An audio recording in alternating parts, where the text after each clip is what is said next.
My daughter came home from her aunt's house on a Sunday afternoon in October and would not take off her hoodie, not for dinner, not for her bath, not even when I told her the elastic cuffs were leaving marks on her wrists from how tight she was gripping the sleeves. By Tuesday, I had 4 photographs from Denver Urgent Care, time-stamped 6:47 p.m., a doorcam file that Ring keeps for exactly 60 days, and a 9 a.m. appointment with a woman named Detective Priya Nakamura. By Friday, my brother-in-law's teaching license was suspended pending revocation, my sister had been served, and my mother was calling me from a number I didn't recognize.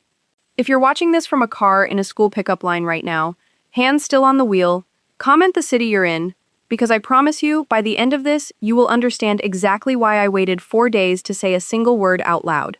Hit like and subscribe if you've ever had to smile at someone across a dinner table while quietly building the case that would end them. Here is what nobody in my family knew while they were busy deciding whose side to take. Loop 1. For 14 months, $41,200 had been quietly draining out of the Crestline Academy Booster Club account my brother-in-law Bradley Dolan controlled as treasurer, and I had already pulled 3 years of bank statements before anyone else even suspected there was a hole in the budget.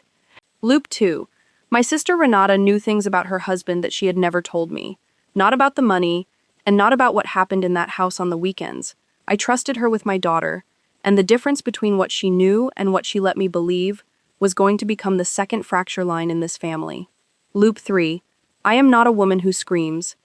I am a forensic accountant. I build spreadsheets the way other people build alibis, and I had already decided, before my daughter even finished pulling that hoodie over her head, exactly how and where and in front of how many people I was going to take everything from the man who put bruises on my 7-year-old and called it discipline. My name is Elena Reyes Whitfield.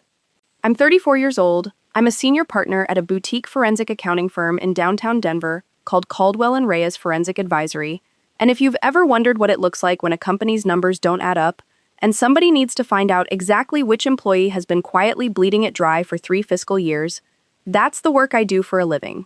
I trace money, I follow it through shell accounts and shredded receipts and miscellaneous line items that somebody hoped nobody would ever ask about. I have testified in federal court 4 times. I have a reputation in this city, among the 15 or so people who know what a forensic accountant even is, for being the person you call when you already suspect someone you trust is lying to you, and you need proof instead of a feeling. Outside of work, almost nobody in my extended family thinks of me as impressive. That's not false modesty, that's just the specific and slightly humiliating truth of being the quiet daughter in a family that has always preferred a certain kind of shine. My sister Renata is 37, 3 years older than me, and she has spent her entire adult life being the daughter my mother describes to strangers first.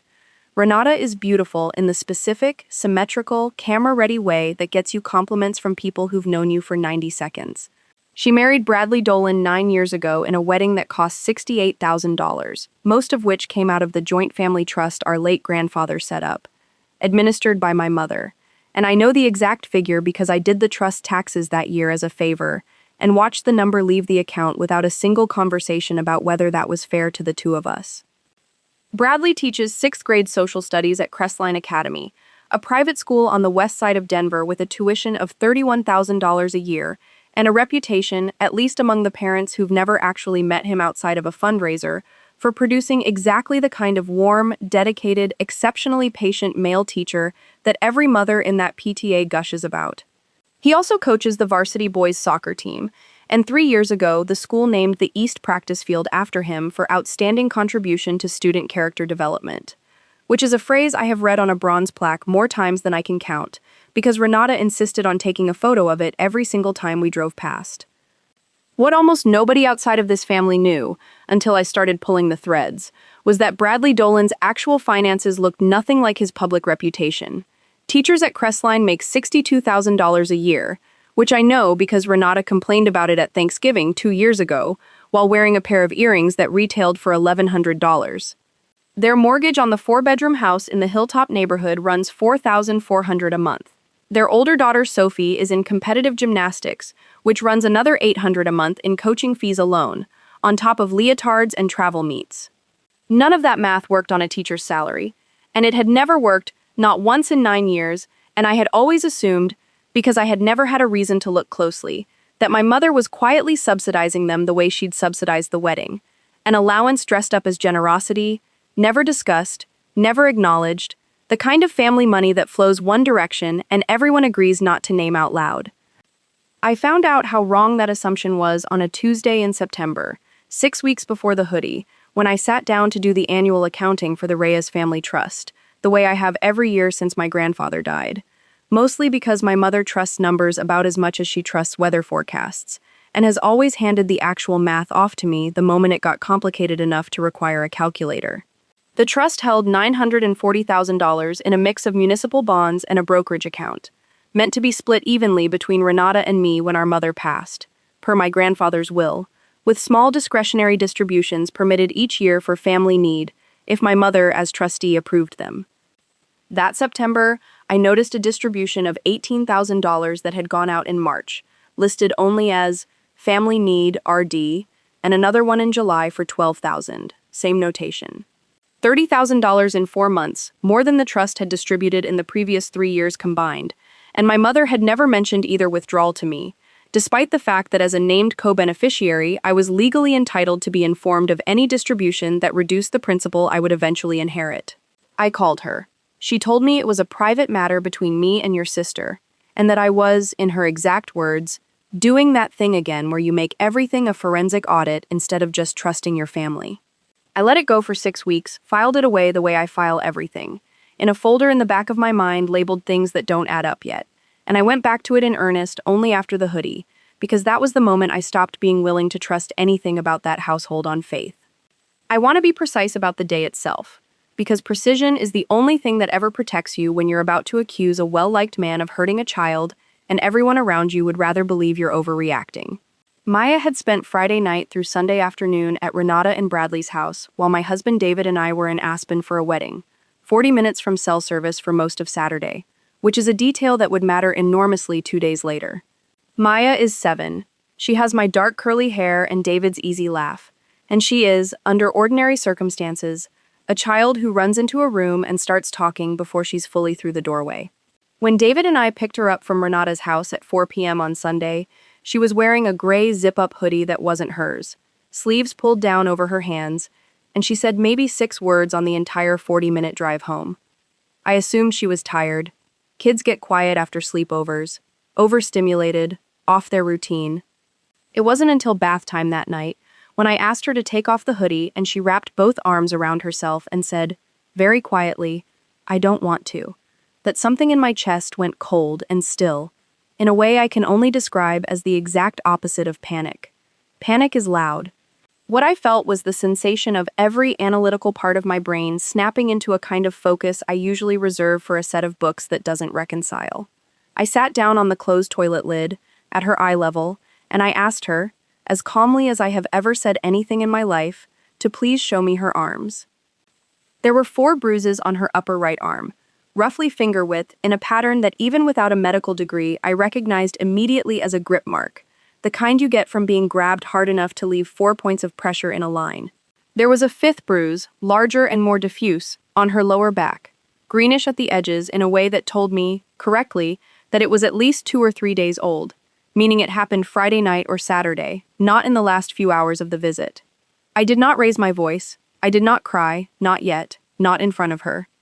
I asked her what happened, using the flattest, gentlest tone I could produce, and she told me that Uncle Bradley had grabbed her arm really hard on Saturday because she wouldn't stop talking during his phone call, and that she'd fallen into the corner of the kitchen island on Friday night when he sort of pushed her out of the kitchen for getting in the way while he was cooking, and that Aunt Renata had told her not to make a big deal out of it because Uncle Bradley has a stressful job and sometimes grown-ups get frustrated. I photographed the bruises myself with my phone before I did anything else, 4 images, good lighting, a ruler from Maya's desk laid alongside each one for scale, timestamps intact because I never delete metadata, a habit 14 years of forensic work has burned into me so deeply I do it without thinking. Then I called our pediatrician's after-hours line, and by 7:45 that evening we were sitting in an exam room at the Denver Urgent Care on Colorado Boulevard, while a physician named Dr. Anissa Farrow examined Maya, documented 5 separate contusions in a chart that would later become Exhibit C in a case file, and asked me, gently, whether I wanted to loop in Child Protective Services that night or wait until morning.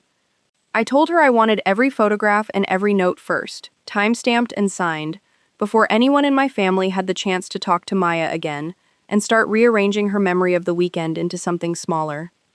That night, after Maya was asleep, I did not call my sister, I did not call my mother. I sat at my kitchen table with my laptop and I opened the Ring app for the smart doorbell camera Renata had installed at her own front door 18 months earlier, a camera I had access to because I was the one who'd set up the family sharing plan for it, back when Renata couldn't figure out the app and I'd offered, the way I offer to fix everyone's technology problems, without ever imagining I'd one day be combing through its footage looking for evidence against her husband. Ring retains footage for 60 days on the plan they were subscribed to, which meant Friday and Saturday were both still there. I watched 41 minutes of clips triggered by motion at that front door across the 2 days, and at 8:52 p.m. on Friday, in a clip triggered by someone walking past the porch window visible from the camera's wide-angle lens, I caught 11 seconds of Bradley's silhouette through the glass, one arm extended downward and sharply to the side in a motion I would later have a video forensics consultant named Tomas Herrera formally characterize under oath as consistent with a forceful push directed at a smaller individual. It wasn't the whole story. It wasn't a smoking gun on its own, but it was time-stamped, it was unaltered, and it corroborated Maya's account of Friday night down to nearly the minute. I did not sleep that night. I sat at that table until nearly 3 in the morning, and somewhere around 1 a.m., staring at 11 seconds of grainy porch footage on a loop, the second track of my mind, the one that never really turns off, started doing what it always does when something doesn't add up. It started asking why. Not why would Bradley grab a child's arm hard enough to bruise her. I understood rage and carelessness well enough to know that question sometimes doesn't have a clean answer. The why that kept surfacing was different. Why was a man who by every outward measure had built a comfortable, admired, well-compensated life? The plaque on the practice field, the corner office at a private school, the wife who never worked and never seemed to want for anything. Why did that man's hands shake, according to something Renata had mentioned in passing at Easter, every time his phone buzzed with a number he didn't immediately recognize? Why had he asked my mother for money twice in 4 months after 9 years of never once, to my knowledge, asking for anything? I didn't have an answer yet. But I had a folder titled Things That Don't Add Up Yet. And at 1 in the morning on the Monday after my daughter came home in a stranger's hoodie, I opened it and started writing everything down. Because I have learned, across 14 years of following other people's money through the wreckage of their lies, that when a man's private finances don't match his public life, there is always a second story underneath the first one, and it is very rarely a story that makes him look better. By 6 a.m. Monday, I had a plan with 3 separate tracks, and I want to walk you through exactly how I built it. Because the version of me who sat down at that kitchen table was not a woman who was going to scream at a family dinner and get dismissed as hysterical. I was going to do what I have always done for a living. I was going to build a case file so complete, so meticulously sourced, so resistant to the specific brand of denial my mother has weaponized against me my entire life, that by the time anyone in that family tried to tell me I was overreacting, there would be a detective, a physician, a school administrator, and eventually a district attorney's office who had already independently reached the same conclusion I had. Track 1 was medical and legal documentation, and Dr. Farrow had already given me a head start on that by the time I left the urgent care Sunday night. Track 2 was financial, because I have never once in my professional life seen a person's cruelty exist in isolation from the rest of their character, and I wanted to know exactly what kind of pressure Bradley Dolan was under that might explain, though never excuse, the specific brand of controlled violence that leaves 4-point grip bruises on a 7-year-old's arm. Track 3 was Renata, because before I did anything else, I needed to understand how much my sister actually knew, and whether Uncle Bradley has a stressful job was something she'd said reflexively, the way people minimize things they haven't fully processed, or whether it was a phrase she'd used before, on other weekends, about other bruises nobody had photographed. Before I tell you what I found, you need to understand the 4 other people orbiting this story, because every single one of them mattered to how this played out, and every single one of them behaved, from beginning to end, in exactly the way their character had always promised they would. My mother, Carol Reyes, is 61 years old, and if you asked her to describe her own parenting philosophy, she would tell you, with complete sincerity, that she raised both her daughters to be strong and independent. What that has actually looked like, in practice, across 3 decades, is a woman who confuses loyalty with silence and confuses her own comfort with fairness. Carol has never once in my adult life taken my side over Renata's in any disagreement between us. Not when we were splitting our grandmother's jewelry after she passed, not when Renata borrowed $11,000 from me in my 20s and never repaid it, and not, as I would soon learn in agonizing detail, when it came to what happened inside her older daughter's marriage. Carol's arrogance isn't loud. It's the quiet, constant certainty of a woman who has decided her own read on a situation is simply correct, and that anyone presenting evidence to the contrary is being difficult on purpose. Kids bruise. "Don't make this about you again," is a sentence she said to me on the phone 11 hours after I found those marks on Maya's arm, before she had looked at a single photograph, before she had asked Maya a single question. And I want you to sit with that sentence for a moment, because it is going to come back, word for word, at the very end of this story, in a room full of witnesses, out of my mouth instead of hers. Bradley's mother, Patricia Dolan, is 66, twice divorced, and has lived for the last 4 years in a guest house behind Bradley and Renata's hilltop property, a guest house they built for her, at a cost of $91,000. The same year Renata told me they couldn't possibly contribute toward Maya's college fund, the way my mother had originally proposed splitting evenly between both grandchildren. Patricia's fixed trait,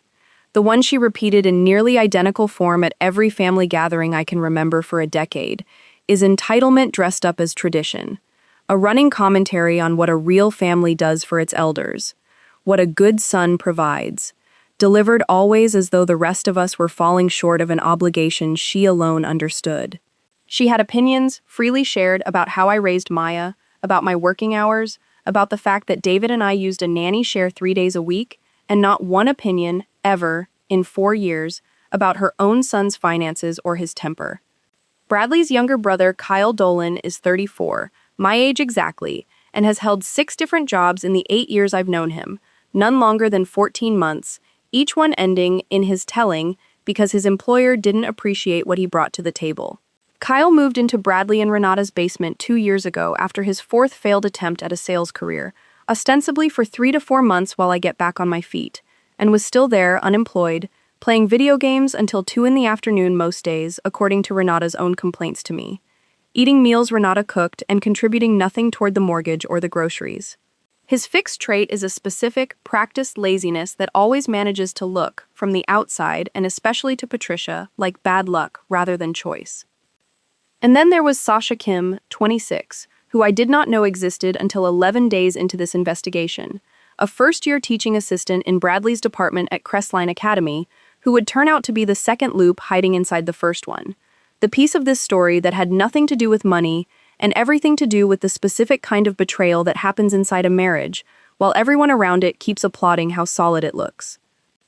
My ally in all of this, the person with institutional power disproportionate to almost anyone else in our extended family, was my father, retired Colorado District Court Judge Marcus Reyes, who divorced my mother 19 years ago and has lived a quiet, deliberately understated life in Boulder ever since, doing occasional arbitration work, and, as far as Carol has ever been willing to admit at family functions, not really part of things anymore. My mother has spent 19 years constructing a narrative in which my father's absence from family gatherings reflects poorly on him. The truth, which I have known since I was 19 and finally old enough for him to tell me honestly, is that he left because he could no longer stomach watching Carol reorganize reality around Renata's comfort at my expense, starting with a discovery he'd made about misused college fund money when Renata was in her 20s, that Carol had asked him to simply let go for the sake of family peace. He is exactly the kind of man who does not let things go. I called him at 7:15 Monday morning, told him what I'd found on Maya's arm, and by 7:40 he had already given me the name of a family law attorney he trusted absolutely, a woman named Diane Okafor, whose entire professional reputation in the Denver legal community is built on the fact that she has never once, in 22 years of practice, allowed a client's family to talk her into softening a case for the sake of anyone's comfort. I met Diane for the first time at 9 a.m. that Monday, in a conference room on the 14th floor of a building on 17th Street, and I brought with me the urgent care documentation, the ring footage saved to 2 separate hard drives, and a legal pad on which I had already sketched the outline of what I suspected, correctly, was a much larger financial story sitting underneath the bruises. Diane listened to all of it without interrupting once, which I would come to learn was itself a kind of tell, because Diane Okafor only goes quiet like that when she is already 3 moves ahead of you. When I finished, she said, "You understand that the criminal exposure and the financial exposure are two separate cases, and that you're going to need both built independently and both airtight. Because the moment your family finds out you're looking at the money, they will accuse you of using your daughter's injuries as a pretext for a financial grab." I don't need to tell you how that framing would land with people who already think you're the difficult one. I told her I understood, and I told her something else, which was true, and which I said out loud in that conference room for the first time, that I didn't actually care yet whether the money and the bruises were connected. I cared about proving both, completely, independently, so thoroughly that connection or no connection, nobody would ever again get to tell me I was overreacting. That afternoon, I started on the trust records in earnest, going back 4 full years instead of the 1 year I'd originally reviewed in September. And what I found, spread across 11 separate family need distributions authorized solely by my mother as trustee, totaled $96,400 flowing to Renata and Bradley since the year Maya was born, against $6,000 that had gone to me, a Christmas gift the year David and I bought our house, never repeated. $90,000 of asymmetry, hidden inside a trust document my grandfather had explicitly written to be split evenly, and every single distribution logged only as family need, with no invoices, no explanation, nothing but my mother's signature and a dollar figure. I called the trust bank, First Denver Wealth Management, using my standing authorization as a named beneficiary, and requested the underlying wire transfer details for each of the 11 distributions, the kind of documentation that shows not just how much money left the trust, but exactly which account it landed in. 8 of the 11 wires had gone to a joint checking account held by Renata and Bradley. 3 of them, the 3 largest, totaling $41,000, had gone to a checking account in Bradley's name alone, an account I hadn't even known existed until that Tuesday afternoon, an account Renata, I would later learn under oath, didn't know existed either. I want to walk you through exactly how I traced that solo account because this is the part of the work almost nobody outside my profession ever sees, and it's the part that ended up mattering most. First Denver Wealth Management could confirm the wire destination, but not, without a subpoena, the account activity on the receiving end. So I started where I always start when I need to understand a stranger's financial life from the outside in: public records. Colorado court records showed no liens, no judgments, nothing filed against Bradley personally, which told me whatever trouble he was in hadn't yet escalated to litigation. But a UCC filing search, the kind of database search most people have never heard of because it exists mainly for commercial lenders checking collateral, turned up something unexpected: a title loan taken out against Bradley's truck 14 months earlier for $9,200 through a lender called Rocky Mountain Auto Title Solutions at an annual interest rate of 184%. A man who by every outward measure lived comfortably had taken out a title loan against his own vehicle at a rate that predatory lenders reserve for people they've correctly identified as desperate and out of options. That single filing changed the shape of my entire investigation, because a title loan at that rate is not what people take out to cover an unexpected car repair. It is almost always a symptom of something recurring, something that eats money faster than a person can replace it. And in 14 years of forensic work, I have seen exactly 3 categories of financial behavior produce that specific pattern: an undisclosed business failure bleeding personal accounts, a substance dependency, or gambling. I called a colleague of mine, a fraud examiner named Robert Ash, who specializes in gaming and sports betting investigations for several regional casinos, and asked him, in general professional terms without naming anyone, what the typical financial signature of a sports betting problem looks like in someone's bank records.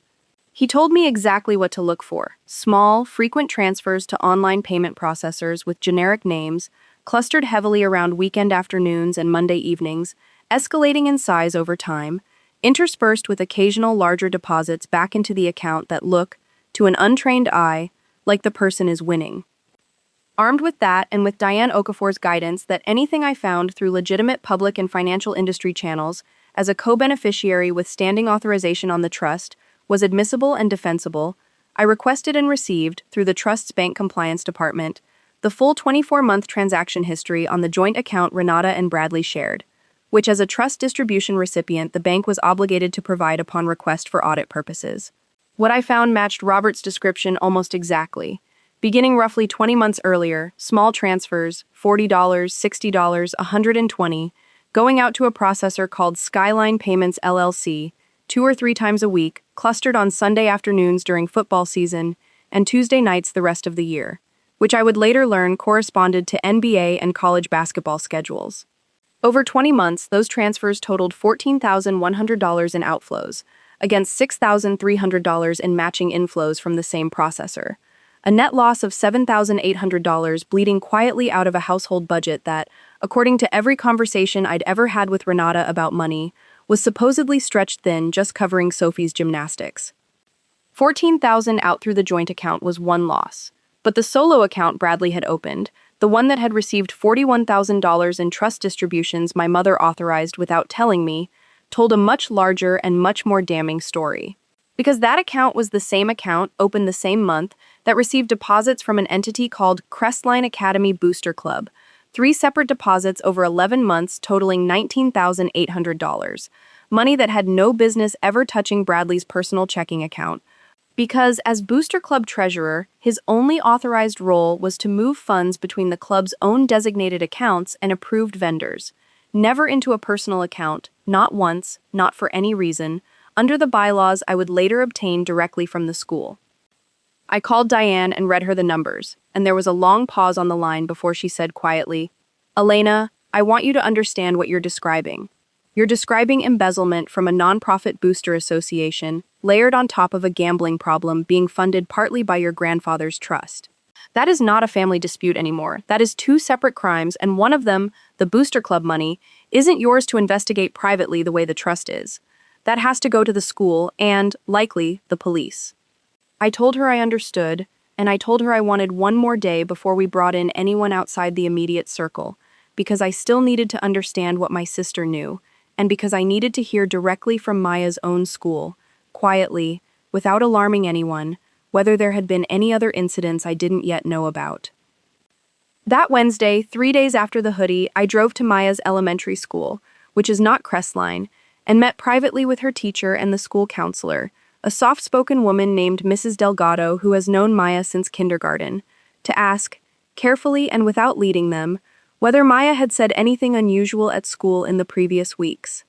Mrs. Delgado told me that 2 Mondays earlier, Maya had drawn a picture during free time of a stick figure family standing outside a house, and had labeled one of the stick figures, unprompted, with the words, "loud voice," and had told Mrs. Delgado, when asked about it, that Uncle Bradley gets a loud voice sometimes, and Sophie hides in her room. Mrs. Delgado hadn't flagged it as a mandatory report at the time because nothing in the drawing or the comment met the threshold for suspected abuse under Colorado's mandatory reporting guidelines. A raised voice alone doesn't clear that bar, but she had, thankfully, kept the drawing in Maya's file, dated and initialed, the way careful teachers do. I asked to have a copy. She gave me one within the hour. That same afternoon, I drove to Crestline Academy, ostensibly to pick up a folder of old fundraiser photos Renata had asked me weeks earlier to help her digitize, a task I genuinely agreed to before any of this started, and which now gave me a legitimate reason to be on campus without raising suspicion. I spent 40 minutes in the front office, chatting with the school's business manager, a woman named Grace Whitmore who I'd met at 3 previous fundraisers and who, like most people who've spent any real time with me, has always found me easy to talk to precisely because I ask good questions and never seem to be building toward anything. I asked, in the most casual tone I could manufacture, how the Booster Club's fundraising had gone that year, since Bradley was always mentioning the equipment drives at family dinners. Grace's face did something small and involuntary, a flicker of hesitation before she said, carefully, that the club's fall equipment fund had come in a little short of projections, and that the board was looking into some discrepancies in the reconciliation, language so deliberately bureaucratic that I recognized it immediately as the sound of an institution that already suspected a problem, but hadn't yet named it out loud. I didn't push further. I thanked her, took the folder of photos, and drove straight to Diane's office, where I laid out everything I now had, the medical documentation, the ring footage, the 11 trust distributions and their wire destinations, the title loan, the 20-month gambling pattern in the joint account, the 3 Booster Club deposits into Bradley's solo account, Mrs. Delgado's dated drawing, and Grace Whitmore's careful, unfinished sentence about discrepancies the school hadn't yet formally identified. Diane spread it all across her conference table, looked at it for a long moment, and said something I have carried with me since. You built in 4 days a more complete case file than I typically see law enforcement produce in 4 months. The question now isn't whether you have enough. You have more than enough for 3 separate proceedings. The question is sequencing, because the order you deploy this in is going to determine whether your family gets a chance to circle the wagons before the people with actual authority ever see it. We agreed that Thursday morning, 5 days after the hoodie, I would file a formal report with Detective Priya Nakamura in the Denver Police Department's Family Violence Unit, providing the medical documentation and the ring footage, and that Diane would simultaneously send Crestline Academy's Board of Trustees a formal letter, not accusing Bradley of anything directly, but requesting, on behalf of a concerned trust beneficiary, with documented evidence of unauthorized personal account deposits from the Booster Club, an immediate internal audit of the account, a letter carefully worded to trigger an institutional review without technically constituting an accusation Bradley could sue over. We agreed to say nothing to Renata, my mother, or Bradley himself until both of those wheels were already turning, because as Diane put it, the moment they know you're looking, whatever hasn't already been destroyed will be. Detective Nakamura met me in a small interview room at the Family Violence Unit's offices on Bannock Street at 9 a.m. Thursday. And I want to tell you honestly that I had expected, based on nothing but low expectations built up over years of watching institutions fail people who look like they should be believed less, to be doubted or slowed down, or handed a pamphlet and a promise to follow up. That is not what happened. Detective Nakamura reviewed the urgent care photographs, watched the ring footage twice, read Mrs. Delgado's dated drawing notation, and told me, plainly, that between the documented bruising pattern, the corroborating video, and a school record showing a prior independently noted comment from the child about a loud voice in the same household, she had more than sufficient basis to open a formal investigation and to request an interview with Maya through the Denver Children's Advocacy Center, a specially trained forensic interview process designed to avoid leading a child witness or re-traumatizing her, scheduled for the following Monday. She also told me something I hadn't fully considered, that because Bradley was a licensed educator, any formal finding of physical abuse of a minor, even one not involving his own students, would trigger a mandatory referral to the Colorado Department of Education's licensing board, a process entirely separate from, and running in parallel to, any criminal charges.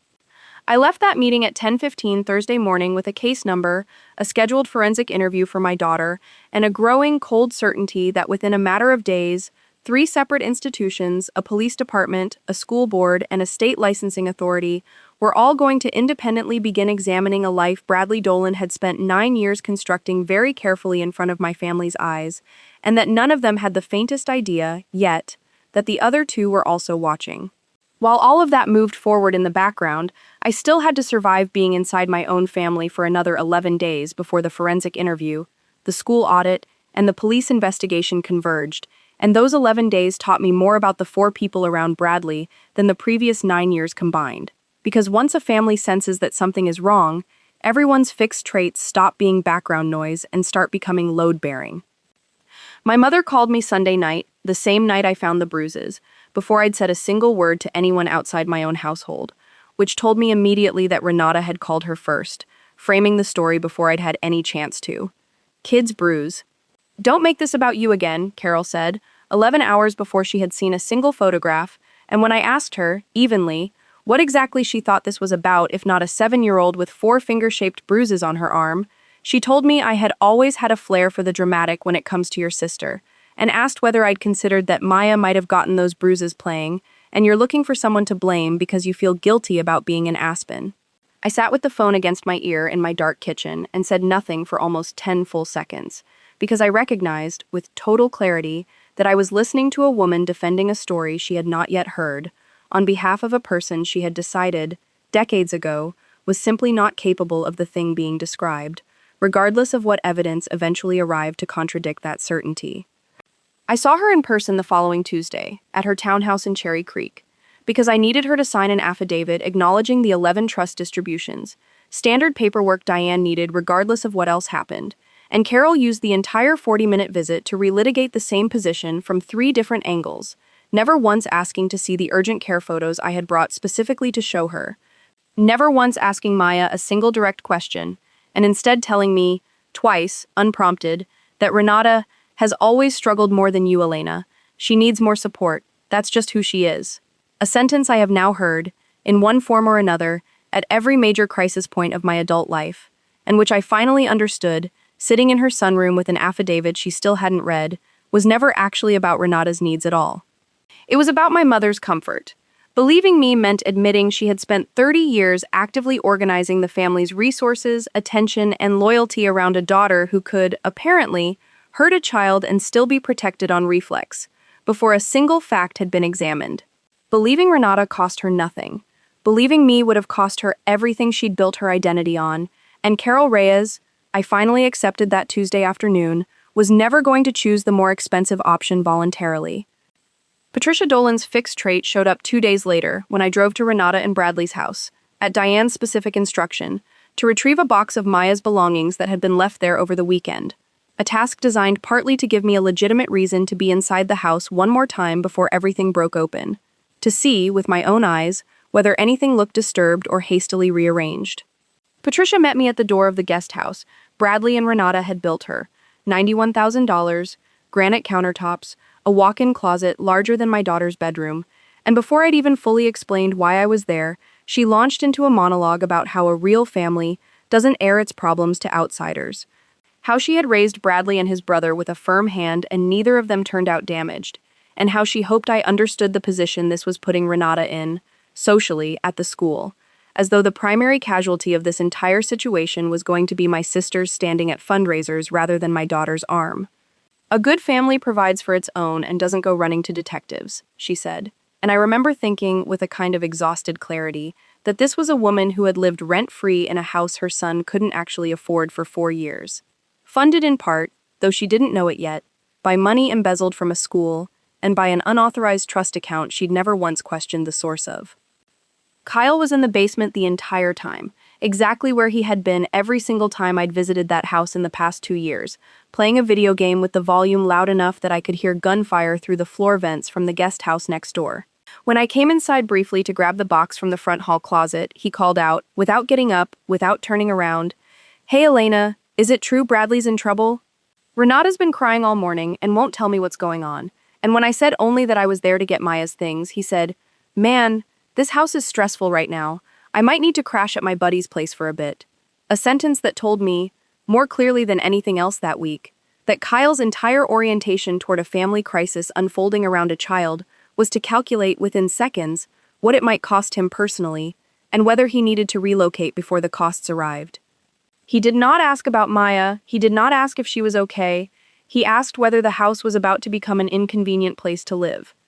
It was on that same visit, while I was loading the box into my car, that I saw something that would end up mattering more than I understood in the moment.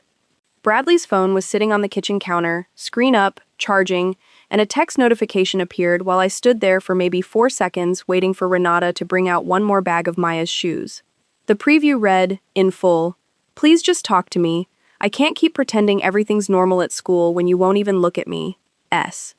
I didn't touch the phone. I didn't need to. I filed the initial S away, the way I file everything. And 3 days later, when Grace Whitmore called me directly, unprompted, after the school's internal audit had escalated to involve the board's legal counsel, to ask whether I had heard anything about Mr. Dolan and Ms. Kim, the initial resolved itself immediately into a full name. Sasha Kim, the 26-year-old teaching assistant in Bradley's department, who Grace told me, carefully, had gone on unexpected medical leave the same week the Booster Club audit began, a coincidence Grace clearly did not believe was a coincidence. I called Renata that evening, the first real conversation we'd had since the hoodie, ostensibly to ask a neutral logistical question about Maya's leftover school supplies. And I listened, really listened, to how she talked about her own marriage for the first time in years, instead of performing the version of it she usually presented at family gatherings. She told me, unprompted, that Bradley had been different for about 2 years, distracted, defensive about his phone, gone on unexplained grading nights that ran until midnight, and that she'd found a receipt 8 months earlier from a hotel 40 minutes outside the city that he'd claimed was for a coaching conference, a conference she'd later realized, after a slow, sick feeling sent her checking, didn't actually exist that weekend. I told myself I was being paranoid, she said, and her voice cracked in a way I hadn't heard since we were teenagers. Because if I actually looked at it, I'd have to do something about it, and I didn't know what doing something about it would cost me. I asked her, as gently as I could manage given everything else I now knew, whether she had ever seen Bradley be physically rough with Maya before this specific weekend, and there was a long silence on the line, long enough that I knew the answer before she said it.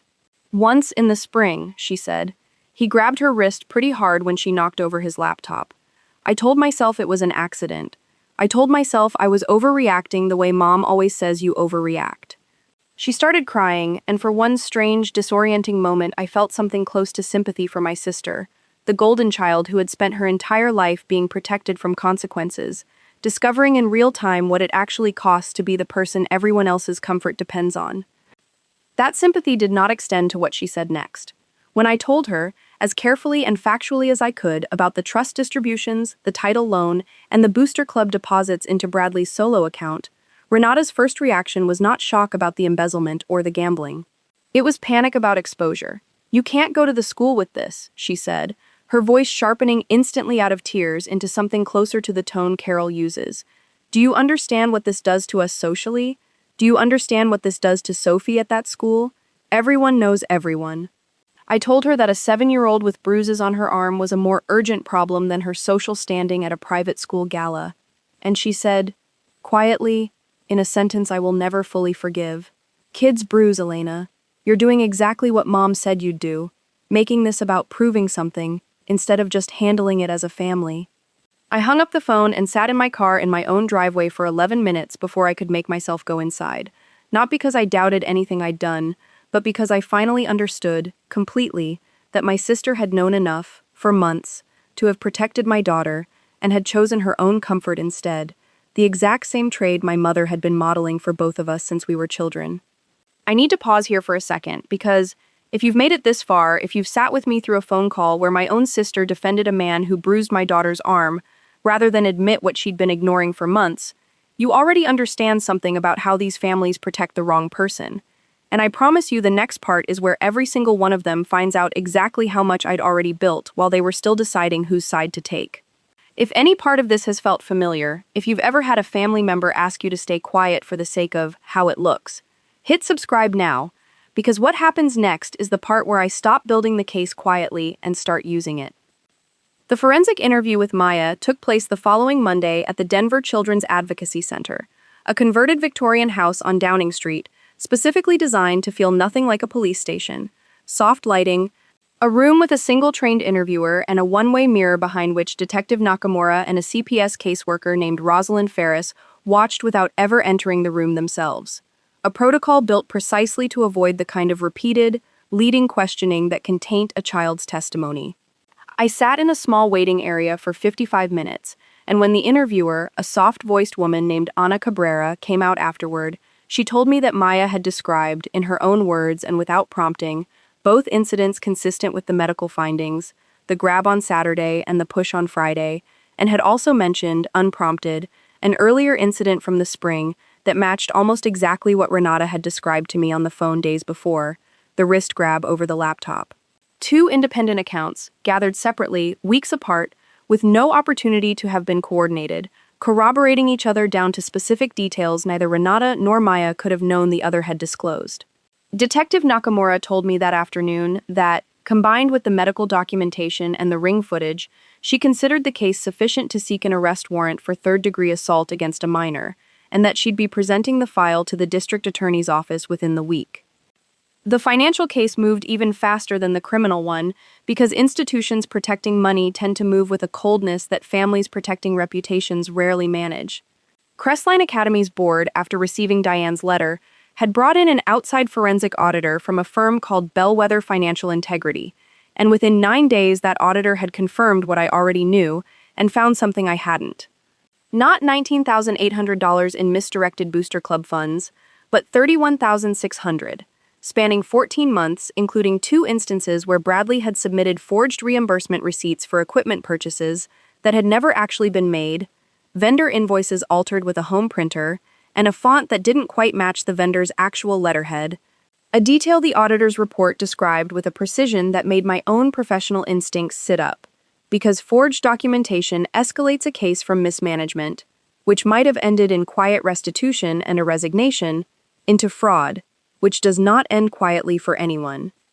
The board placed Bradley on immediate, unpaid administrative leave pending the outcome of both the internal audit and what the school's letter to parents, sent the following Friday, carefully called an ongoing matter under review by outside authorities, language vague enough to avoid a defamation claim, and specific enough that every parent in that school's group chat understood exactly what it meant by dinner time. Sasha Kim, I would later learn through Grace Whitmore, had already resigned by then, citing personal reasons, a resignation letter that arrived 4 days after the board first contacted her, in writing, requesting an interview about her communications with Bradley regarding Booster Club expenditures she had apparently helped him falsify records for. Evidence that what had started for me as a single unread text preview on a kitchen counter was, underneath, also a financial conspiracy, not just a personal betrayal. I want to be honest about what those 2 weeks felt like from the inside, because the version of me you're hearing narrate this had already decided, from the very first night, that I would not cry in front of my family and would not raise my voice at a single dinner table, and I kept that promise to myself completely, but that composure cost something. I did not sleep more than 4 hours a night for most of that stretch. I kept a legal pad by my bed and woke twice most nights to write down a detail I'd remembered, or a discrepancy I wanted to check the next morning. The ledger, the loans, the initial S, Mrs. Delgado's dated drawing, my mother's flat, immediate certainty that I was the problem. David held me together in ways I will be grateful for as long as I live, taking over Maya's bedtime routine most nights so I could work at the kitchen table until midnight, never once asking me to slow down or let the professionals handle it, because he understood, better than almost anyone in my extended family ever had, that being the professional was the only thing keeping me from falling apart. The pressure campaign started in earnest once the school sent that letter to parents, because a vague sentence about an ongoing matter under review is exactly specific enough to make a family start scrambling, and every single person around Bradley responded to that scramble exactly the way their fixed trait had already promised they would. My mother called me 4 times in 3 days, and by the 4th call, her tone had shifted from the flat denial of kids' bruise into something closer to negotiation, though negotiation implies she believed I had a legitimate grievance to be traded against, and I don't think she ever did. What if we handled this privately, she said. What if Bradley agreed to counseling and paid the school back quietly? Does this really need to become a whole public thing? Think about what this does to Sophie. Think about what this does to Renata's marriage. I told her, as evenly as I'd told her everything else, that a licensing board investigation was not something I had the power to make disappear even if I wanted to, that a district attorney's office does not accept a check in exchange for dropping a third-degree assault charge against a child, and that I found it remarkable, genuinely remarkable, that in 4 phone calls she had not once asked me how Maya was sleeping, whether she was scared of loud voices now, whether she'd asked why Uncle Bradley wasn't at Thanksgiving this year. You always did this, Carol said, her voice finally cracking into something sharper. Turn every family problem into a case file instead of just trusting people to fix themselves. And I said quietly, the only thing I had left to say to her, Mom, I trusted Renata with my daughter for a weekend, and she came home in someone else's hoodie because she didn't want anyone to see her arm. I am done trusting people in this family to fix themselves. My mother did not call again for 11 days. Patricia's second act was, if anything, more revealing than her first. She showed up unannounced at my office on a Wednesday afternoon, having somehow gotten past the front desk by telling the receptionist she was my aunt, and sat down across from my desk uninvited to inform me that she had already spoken to a lawyer of her own about protecting Bradley's reputation from a smear campaign, and that if the licensing board proceeded, she intended to testify as a character witness about what a devoted, patient father figure he had always been to Sophie. I let her finish the entire speech before I told her, calmly, that the licensing board's investigation was based on medical documentation, video evidence, a corroborated forensic interview, and a signed physician's report, none of which had anything to do with anyone's opinion of his character, favorable or otherwise, and that I would be sharing this visit and its timing relative to an active investigation with Detective Nakamura, since attempting to influence a witness or a beneficiary in an active abuse case is not, generally, viewed favorably by the people conducting that investigation. Patricia's face went through 3 distinct expressions in about 4 seconds: indignation, calculation, and finally something close to fear, and she left without saying another word, though she did, I noticed, take the elevator down rather than wait for me to walk her out, the first time in 4 years I'd seen Patricia Dolan move quickly for anyone. Kyle's second appearance was almost funny in its predictability. He texted me directly, something he had never once done in 8 years of knowing each other, to ask whether all this stuff with Bradley meant Renata and Bradley's house was going to get sold or whatever, because he needed to know how much runway he had before he needed a new place to crash. I did not respond. 3 days later, Grace Whitmore mentioned, in an unrelated conversation about the audit timeline, that Kyle had reached out to the school directly, apparently attempting to get himself hired as a part-time athletics assistant to help out during Bradley's leave, an application the school declined within a day, both because Kyle had no relevant coaching credentials and because, as Grace put it with visible restraint, it seemed like an unusual time for that particular family to be requesting a role at this school. Renata's escalation was the one that hurt the most, because unlike Patricia and Kyle, whose reactions were almost cartoonishly self-interested, Renata's were laced with the specific, weaponized intimacy of a sister who knows exactly which parts of you are still soft. She called me the night before the licensing board's preliminary hearing, and instead of asking about Maya, instead of apologizing for 8 months of ignoring what she'd told me herself she suspected, she said, "Do you remember when Dad left and Mom told everyone it was because he couldn't handle being a good father, and you knew that wasn't true and nobody believed you? That's what you're doing to me right now. You're letting everyone believe a story about my husband that isn't the whole truth, because it's convenient for you." I told her that I had photographs, video, a forensic interview, and a licensing board investigation, none of which I had invented, and that comparing her husband's documented pattern of violence and financial fraud to my 19-year-old grief over our parents' divorce was, I said, the cruelest thing she had ever said to me, and that included every single thing she'd said to me our entire childhood. She hung up on me. It was the last conversation we had before the gala.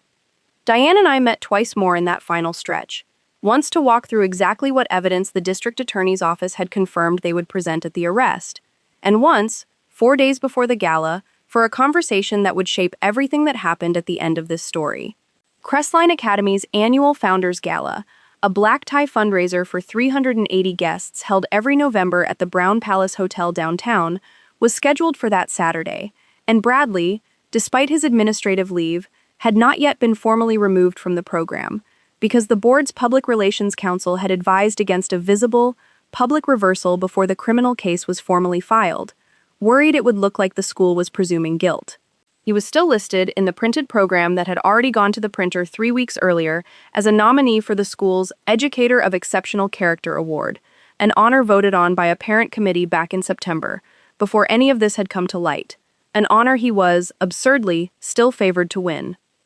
The district attorney's office is planning to file the arrest warrant Monday, 2 days after the gala, Diane told me quietly. At his home, no fanfare, the way these things are usually handled to avoid a media circus around a minor's case. I asked her what would happen if, instead, the warrant were served publicly, at the gala itself, in front of every parent, board member, and major donor at that school. And Diane looked at me for a long moment before she said, "That's not how the DA's office typically likes to operate. And I want to be honest with you that pushing for a public arrest raises real questions about whether we're serving justice or serving spectacle, and you need to be able to answer that question honestly for yourself before you ask for it." I sat with that question for 2 full days. I am telling you honestly that the answer I arrived at was not purely about justice, and I'm not going to pretend otherwise to make myself sound cleaner than I was. Part of it was that a public reckoning, in the exact room where a man had built 9 years of manufactured reputation, in front of the exact people my mother and Renata had spent 9 years worrying about impressing, was the only ending that would ever make my mother's sentence, "Kids bruise, don't make this about you again," land the way it deserved to land, in front of witnesses who would remember it forever. I decided I could live with that motive. I called Diane back and told her I wanted to try. What made it possible, in the end, wasn't spectacle for its own sake. It was Detective Nakamura's own professional judgment, once she reviewed the full financial picture Diane and I laid out for her, including the forged reimbursement receipts and the falsified vendor invoices Sasha Kim had helped alter.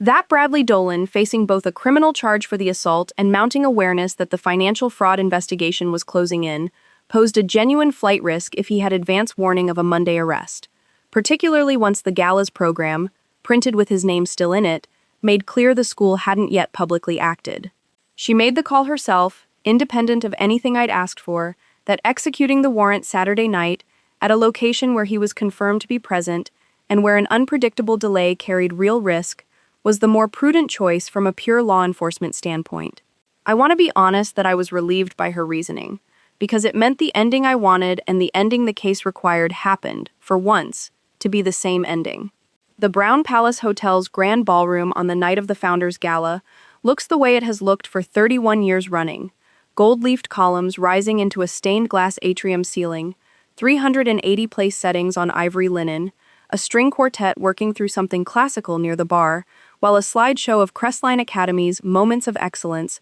cycled silently on two large screens flanking the stage. I wore a dark green dress David had picked out specifically, he told me later, because he wanted me to feel like myself and not like a woman dressed for a confrontation, and I carried, in a small clutch I'd never once used for anything other than my phone and lipstick, a single folded printout of the auditor's summary findings, not because I planned to read it aloud, but because I wanted it physically on my body, the way some people carry a photograph, a tether to exactly what I knew was true in case the room's collective certainty about who Bradley was tried to talk me out of it.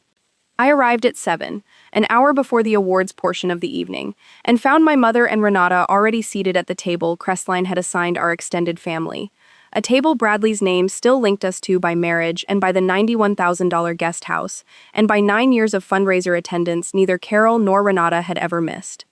My mother looked at me across that table with an expression I can only describe as brittle hope, the specific look of a woman still praying, even now, that I intended to let this go quietly, that I had come tonight as a sign of family unity, rather than as something else entirely. Renata did not look at me at all. Bradley arrived at 7:40 in a tuxedo that fit him the way expensive things fit men who've never had to think hard about affording them, working the room with the same easy, practiced warmth he'd used on every parent at that school for 9 years, shaking hands, laughing at the right moments, entirely unaware that Detective Nakamura and 2 uniformed officers were already positioned near the ballroom's East Service entrance. Coordinating quietly with hotel security, waiting for the specific moment Diane and I had discussed with her days earlier, the moment his name was called for the award, when the room's attention would already be fixed on him, and there would be no possibility of the confusion or physical struggle a more private arrest might have risked. The awards portion began at 8:15. Crestline's headmaster, a tall, silver-haired man named Dr. Alistair Whitcomb, moved through 3 smaller recognitions. First, a retiring longtime librarian, a parent volunteer of the year, a student community service award, each met with warm, unhurried applause, the room settling into the comfortable rhythm these evenings always have. Then he reached the Educator of Exceptional Character Award, and I watched my mother's shoulders relax slightly, watched Renata reach for her water glass with a hand that wasn't quite steady, both of them, I understood later, still believing, against everything I'd told them, that this evening might somehow pass without incident, that the school's careful, vague public language meant the board had quietly decided to let this slide. Dr. Whitcomb read the nominee's name, and for one suspended, terrible moment the room applauded. Warmly, generously, the way 380 people applaud a man they genuinely believe deserves it. And Bradley stood up from his seat 2 tables away, buttoning his jacket, already composing his face into the modest, gracious expression of a man about to accept praise he'd rehearsed receiving. He took 4 steps toward the stage. Detective Nakamura and the 2 officers moved from the east entrance at almost exactly the same moment. Not running, not dramatic in the way television has trained us to expect, simply walking with clear purpose across the ballroom floor, and the room's applause didn't stop so much as it curdled, table by table, into a confused, spreading silence as people registered 3 law enforcement officers converging on a man mid-ovation.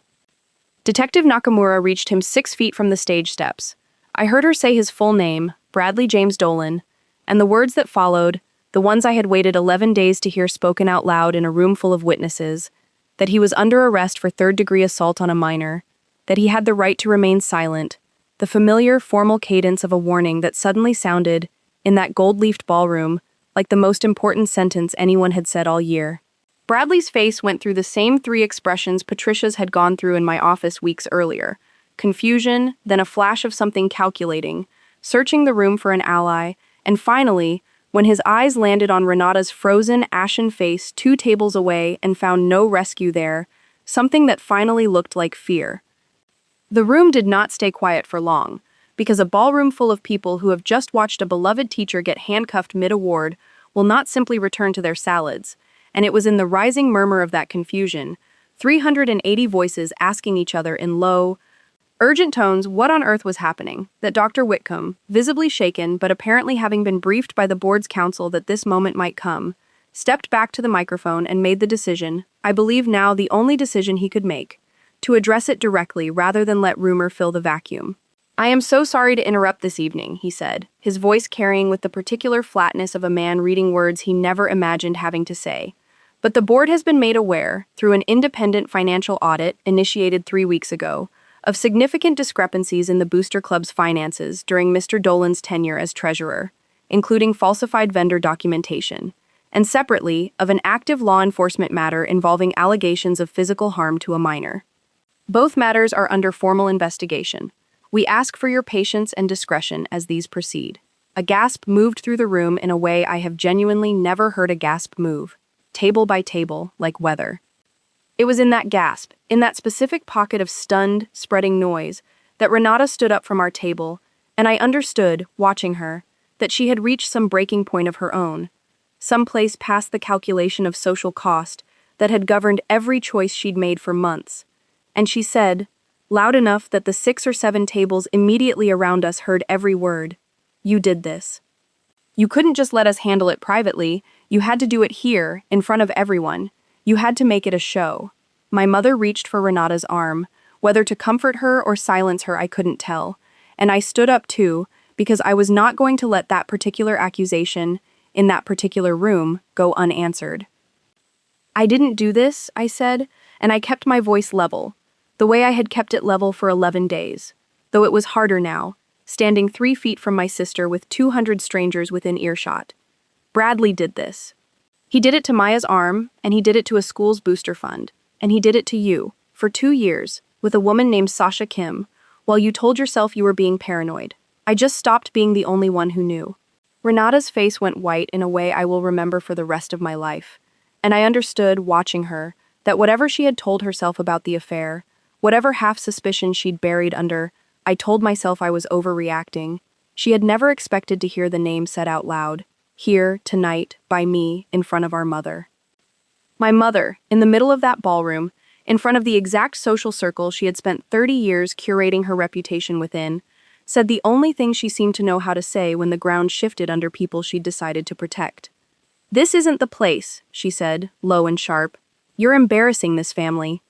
And I looked at her, this woman who 11 days earlier had told me, before looking at a single photograph, that kids bruise and I shouldn't make this about me, and I said the sentence I had been carrying, unspoken, since the night I sat on the edge of a bathtub asking my daughter to show me her arm. "Kids bruise, Mom," I said. "Don't make this about you again." I watched the exact words land on her the way they had landed on me 11 days earlier. Watched her understand, in real time, in front of every person she had ever cared about impressing, that the sentence she'd used to dismiss her granddaughter's injuries was now being handed back to her. In the same room, with the same flatness, and that everyone standing close enough to hear it would understand, without needing anything explained, exactly what kind of mother had raised the woman being led out in handcuffs, and exactly what kind of grandmother had refused, for 11 days, to look at a single photograph. Detective Nakamura and the officers walked Bradley out through the same East Service entrance they'd entered through, past a wall of stunned faces and raised phones nobody bothered pretending not to be holding up, and the string quartet, in one of those absurd, human details you couldn't invent if you tried, kept playing the entire time, some slow, unbothered piece of Vivaldi drifting over 380 people trying to process what they'd just watched. Renata left 11 minutes later, alone, not looking at me, not looking at our mother, walking out through the main doors with her chin up, in the exact posture she'd used at every gathering of her entire life, to signal that nothing was wrong even when everything was.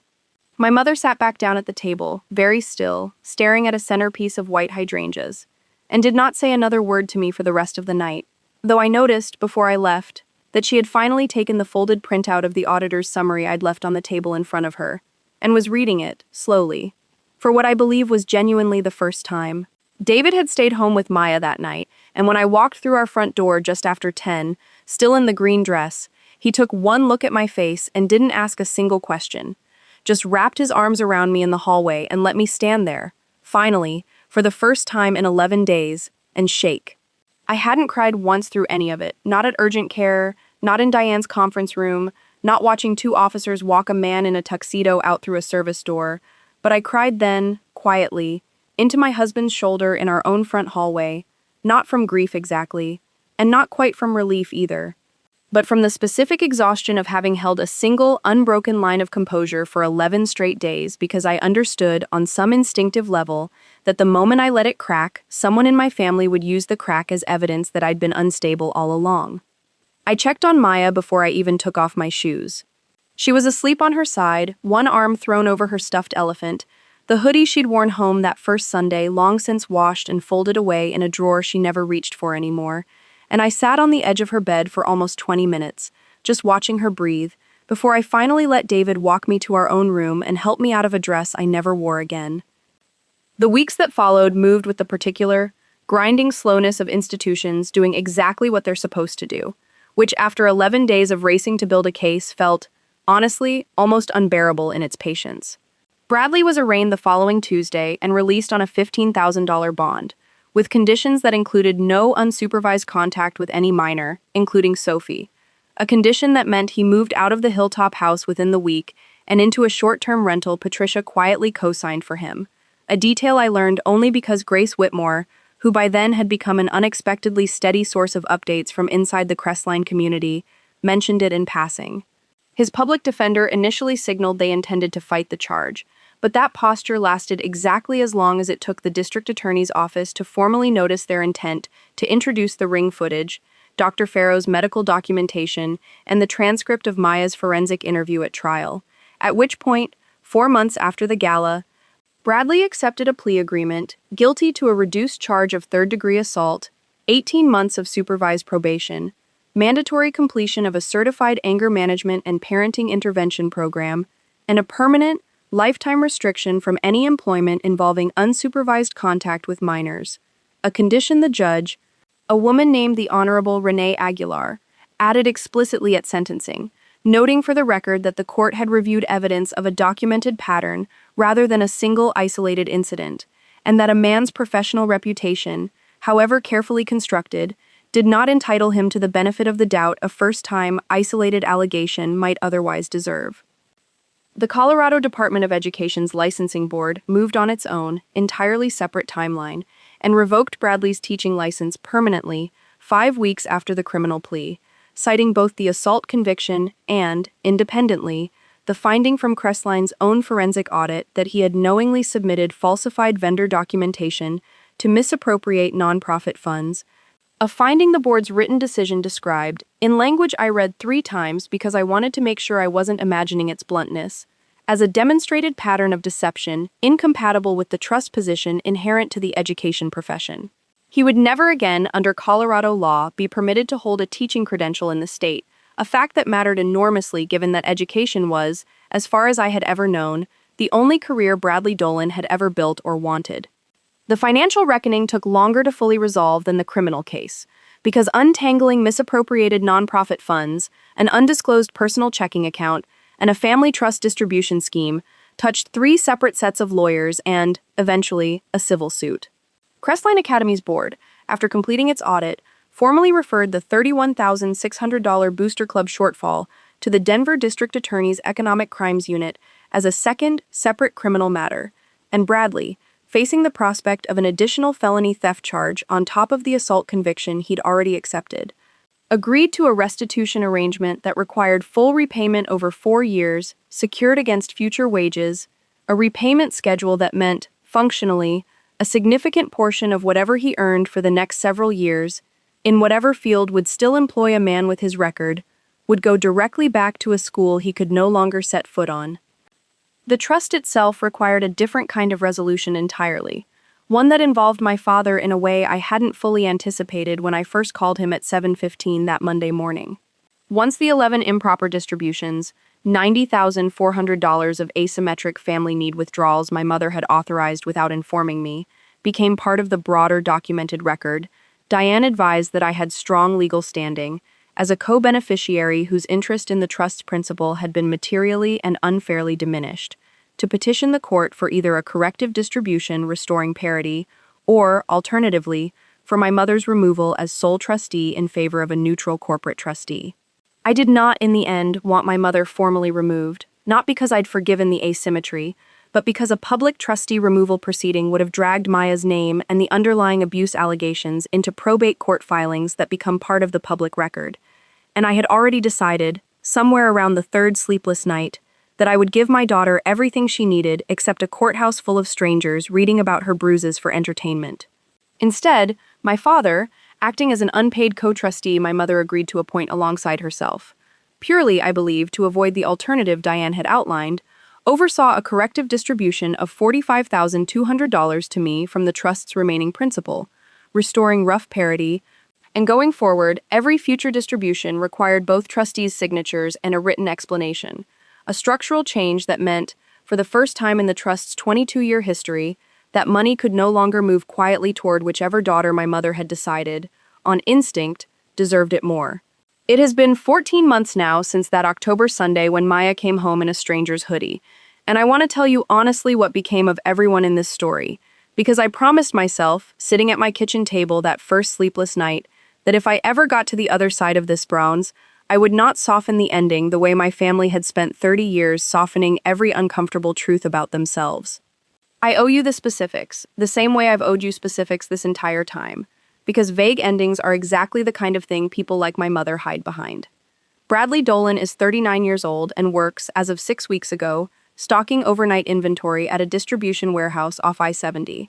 A job he took after 11 months of what his own mother described to a mutual acquaintance as just not being able to catch a break, which is a generous way of describing what happens to a man whose entire professional identity was built on a teaching license he can never get back and a public reputation that dissolved the moment 380 people watched him get handcuffed mid-ovation. He completed the anger management program the court mandated, technically satisfying the letter of his probation, though Detective Nakamura told me, in a brief follow-up call 8 months after sentencing, that his probation officer had flagged minimal genuine engagement in 2 separate progress reviews, the kind of bureaucratic phrase that means exactly what it sounds like it means. He has supervised visitation with Sophie 4 hours every other Saturday, monitored by a court-appointed observer, a condition that will remain in place for a minimum of 3 years before he can even petition for expanded access. And I understand, secondhand, that Sophie, who is 11 now, has told her therapist she doesn't really look forward to it, a sentence that costs him something no restitution schedule ever could. Sasha Kim resigned from teaching entirely rather than face the licensing board's parallel investigation into the falsified vendor documentation she'd helped alter, and moved, according to Grace Whitmore's last update, to Arizona, where she works now in an unrelated administrative field. I don't know the full shape of what she understood or didn't understand about her own involvement, whether she believed Bradley when he told her, as Renata would later learn he had, that the vendor invoices were just how the club always handled reimbursements, or whether she knew exactly what she was signing her name to. I've made my peace with not knowing, because unlike Bradley's cruelty toward my daughter, her part in this story was never mine to fully weigh, and Diane always reminded me, gently, that not every loose thread needs to be pulled just because I have the skill to pull it. Patricia Dolan lost the guest house within 4 months, not because anyone forced her out, but because Renata, facing a mortgage she could no longer manage on a single, diminished household income after Bradley's job loss and his restitution garnishments began, put the Hilltop house on the market and moved into a 2-bedroom rental across town with Sophie, a move that left Patricia, at 66, needing to find somewhere else to live for the first time in 4 years.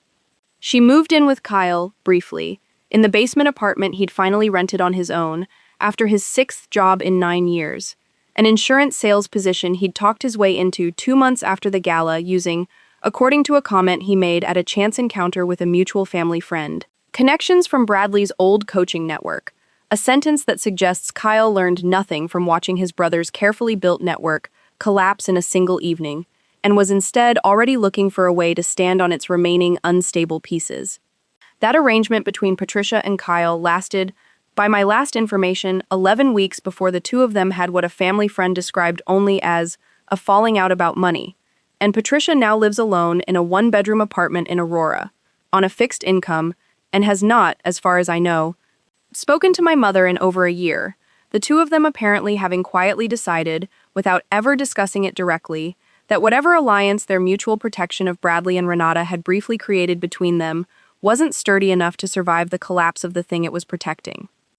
Renata's path has been the hardest for me to watch, not because I feel sorry for the choices she made, but because underneath the choices there was, and still is, my sister, the person who taught me to ride a bike in the alley behind our childhood house, and who used to sneak into my room during thunderstorms when we were small, because she was more scared of the noise than I ever let on I was. She filed for divorce 3 months after the gala, and I believe, though she has never said this to me directly, that some part of that decision came not from the affair or even fully from the abuse, but from the financial exposure. From watching the very specific version of stability she'd built her entire adult identity around turn out to have been funded, in part, by embezzled school money and an unauthorized trust account she genuinely hadn't known existed.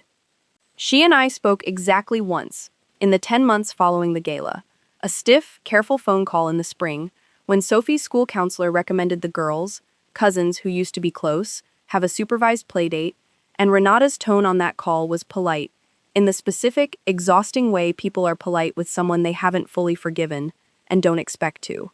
She did not apologize for defending Bradley in that ballroom, or for 8 months of minimizing what she'd already suspected, and I did not ask her to, because I have learned, across this entire ordeal, that waiting for an apology from someone who still believes protecting their own comfort was reasonable is its own kind of wasted work. Sophie and Maya's playdate went well. The girls built a blanket fort and watched a movie and never once mentioned any of it, the way children sometimes manage to hold on to simple joy in the middle of what adults have made complicated. And watching them from the kitchen, I let myself believe, for one afternoon, that whatever else this family had broken, that particular thread, two cousins who genuinely like each other, might survive it. My mother's reckoning has been the slowest and, I think, the most incomplete. She read the auditor's summary that night at the gala, cover to cover, sitting alone at a table of white hydrangeas while a room full of people she'd spent decades trying to impress watched a scandal unfold around her family's name. And something in her did shift after that. Though not, I want to be honest, into the full accountability I once might have hoped for. She called me 6 weeks later, not to apologize outright, but to ask, quietly, whether I would consider letting her be present at Maya's next school recital. And when I asked her, directly, whether she now believed what Maya had told the forensic interviewer, she was quiet for a long moment before she said, "I believe you built a very thorough case, Elena. I believe the evidence." It was not the same as saying she believed her granddaughter's own words on the first night that mattered, before any evidence existed, and I told her so, plainly, and she did not argue with me, which from a woman who has spent 30 years never once losing an argument with me, I have come to understand as the closest thing to an admission I am ever going to get. We see each other now perhaps once a month, careful, formal visits that feel more like the beginning of a new relationship than the continuation of an old one. And Maya, blessedly unaware of most of the adult calculus behind these visits, simply calls her Grandma Carol and asks her to help build Lego sets, which Carol does now, patiently, on the living room floor, in a way I never once remember her doing with either of us as children. As for me, the version of my life that existed before that October Sunday has not simply resumed, because I don't think it could, not fully, but it has settled into something I recognize as sturdier than what came before. Caldwell and Rhea's forensic advisory made me managing partner 4 months ago, a promotion my business partner told me, with more honesty than most people manage in a professional setting, had been overdue for at least 2 years, if I'm being honest. You've just never pushed for it. And I understood, hearing that some of the same quiet, competent invisibility that had made me the family's forgettable daughter had also, for years, made me undersell myself professionally. A pattern I have started, deliberately, to unlearn.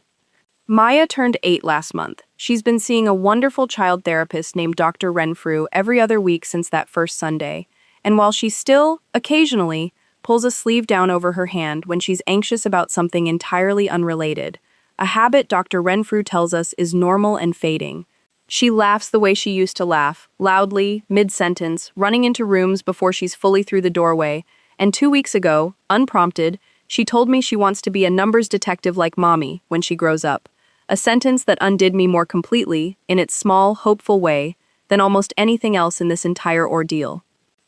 I think about that phone call with my mother often, the one where she told me kids bruise and asked me not to make this about myself, 11 hours before she'd looked at a single photograph. And I think about how close I came, in the exhausted, grief-blurred hours right after finding those marks on my daughter's arm, to believing her, to accepting the familiar, comfortable role of the daughter who overreacts, because that role, however unfair, had at least been predictable for 34 years. What I learned instead, slowly, methodically, one bank statement and one Ring camera clip at a time, is that the people who tell you not to make something about yourself are very often the people most invested in making sure nobody ever looks closely enough to see what it's actually about. I built a case file instead of an argument because I have never once, in 14 years of this work, seen a well-constructed argument change a mind that had already decided comfort mattered more than truth. But I have watched, more times than I can count, a complete, undeniable body of evidence change what an entire room is willing to believe, all at once, together, in a way no private conversation ever could. So here's what I want to ask you. If you've stayed with me this long, if you've sat through every phone call, every ledger, every quiet, cold decision I made across 11 days that turned into 14 months, how much of your own family's peace is actually built on someone agreeing, over and over, not to make something about themselves? And if you already know the answer, if some name or some memory surfaced the moment I asked that question, what exactly are you still waiting for before you start building your own file? I haven't told you yet about the sentencing hearing itself, 4 months after the gala, because I wanted you to have the full financial and institutional picture first. But I think the courtroom deserves its own telling, because it was the first time since that October Sunday that Maya's story, in her own words, filled through Ana Cabrera's careful reading of the forensic interview transcript rather than through my accounting of it, was heard aloud by someone with the actual authority to decide what happened to the man who hurt her. The hearing took place on a gray Thursday morning in a courtroom on the 3rd floor of the Lindsay Flanagan Courthouse. Wood paneling gone slightly dull under fluorescent light. Maybe 30 people scattered across the gallery benches, far fewer than the 380 who'd watched the arrest unfold. Because sentencing hearings, unlike scandal, don't draw a crowd. I sat in the second row with David on one side and my father on the other. The first time in 19 years the three of us had occupied the same room for a family matter. And I remember thinking, absurdly, in the middle of everything else I was feeling, that it had taken my daughter getting hurt to get my parents back in the same building. Judge Aguilar read the plea agreement into the record in a flat, procedural voice, and then invited a victim impact statement, and I stood. Because I had asked Diane weeks earlier whether I, as Maya's mother rather than Maya herself, could speak on her behalf, given that the forensic interview protocol had deliberately shielded her from ever having to appear in a courtroom or face Bradley directly, a protection I was fiercely protective of maintaining all the way through sentencing. I had written the statement 3 times, revised it the way I revise a financial report, cutting anything that read as performance rather than fact. And what I finally read to that courtroom was 4 minutes long, and I told the judge about the hoodie, and the 4-finger-shaped bruises, and the fact that my daughter, at 7 years old, had learned to hide an injury from the adults who loved her, because somewhere in that house she had absorbed the lesson that showing it would cause more trouble than hiding it. I told the judge that Maya still, some nights, asked to sleep with her bedroom door open in a way she never had before that October, and that she'd started, unprompted, asking whether raised voices mean someone's about to get hurt, a question a 7-year-old should never have cause to ask. I did not look at Bradley while I read it. I looked at the judge, because Diane had told me, correctly, that the statement wasn't for him. It had never needed to be for him. It was for the record, permanent, official. The kind of document that outlives everyone's memory of how a single evening felt. Bradley, when given his own opportunity to address the court, apologized in a statement that ran maybe 90 seconds, careful, generic, the kind of apology that names the harm in the vaguest possible terms. I take full responsibility for my actions and the pain I've caused my family. A sentence that never once used the word hit or bruised or even Maya by name. And I understood, listening to it, that even facing a judge, even having already lost his career and his marriage and his mother's guest house, some part of Bradley Dolan still could not bring himself to describe, specifically, what he had done to a child's arm, because specificity, I have come to believe, is the one thing people who protect their own comfort above everything else can never quite manage. Judge Aguilar, before pronouncing sentence, said something I wrote down afterward, word for word, in the notes app on my phone, sitting in the courthouse hallway with my hands still shaking slightly from having read my own statement aloud. The court has reviewed a documented pattern spanning at least 3 separate incidents, corroborated across independent sources including medical examination, video evidence, and a properly conducted forensic interview. This was not a single lapse in judgment. This was a pattern this defendant's position of trust, both within his family and within an educational institution, allowed to continue unchecked for far longer than it should have. She sentenced him within the terms of the plea agreement, 18 months supervised probation, the anger management and parenting intervention requirement, and the lifetime restriction on unsupervised contact with minors in any professional capacity, and added, for the record, a formal no-contact order preventing him from initiating any communication with Maya directly, a protection Diane had specifically requested and one I had not been certain, until the moment the judge granted it, that I would actually receive. I want to tell you about one more detail from that hearing, because it's small and it isn't part of any legal record, but it's the detail I've thought about more than almost anything else in the 14 months since. As the bailiff led Bradley out of the courtroom after sentencing, he passed within maybe 8 feet of where I was standing, and for one brief moment he looked directly at me, and I braced myself instinctively for anger or defiance or some final attempt at the easy, practiced charm that had gotten him through 9 years of parent-teacher conferences and booster club meetings. What I saw instead was nothing. Not remorse, not rage, just a kind of flat, exhausted blankness. The look of a man who had spent so many years building a version of himself for other people's consumption that he genuinely didn't seem to know, now that the audience had left, who he actually was underneath it.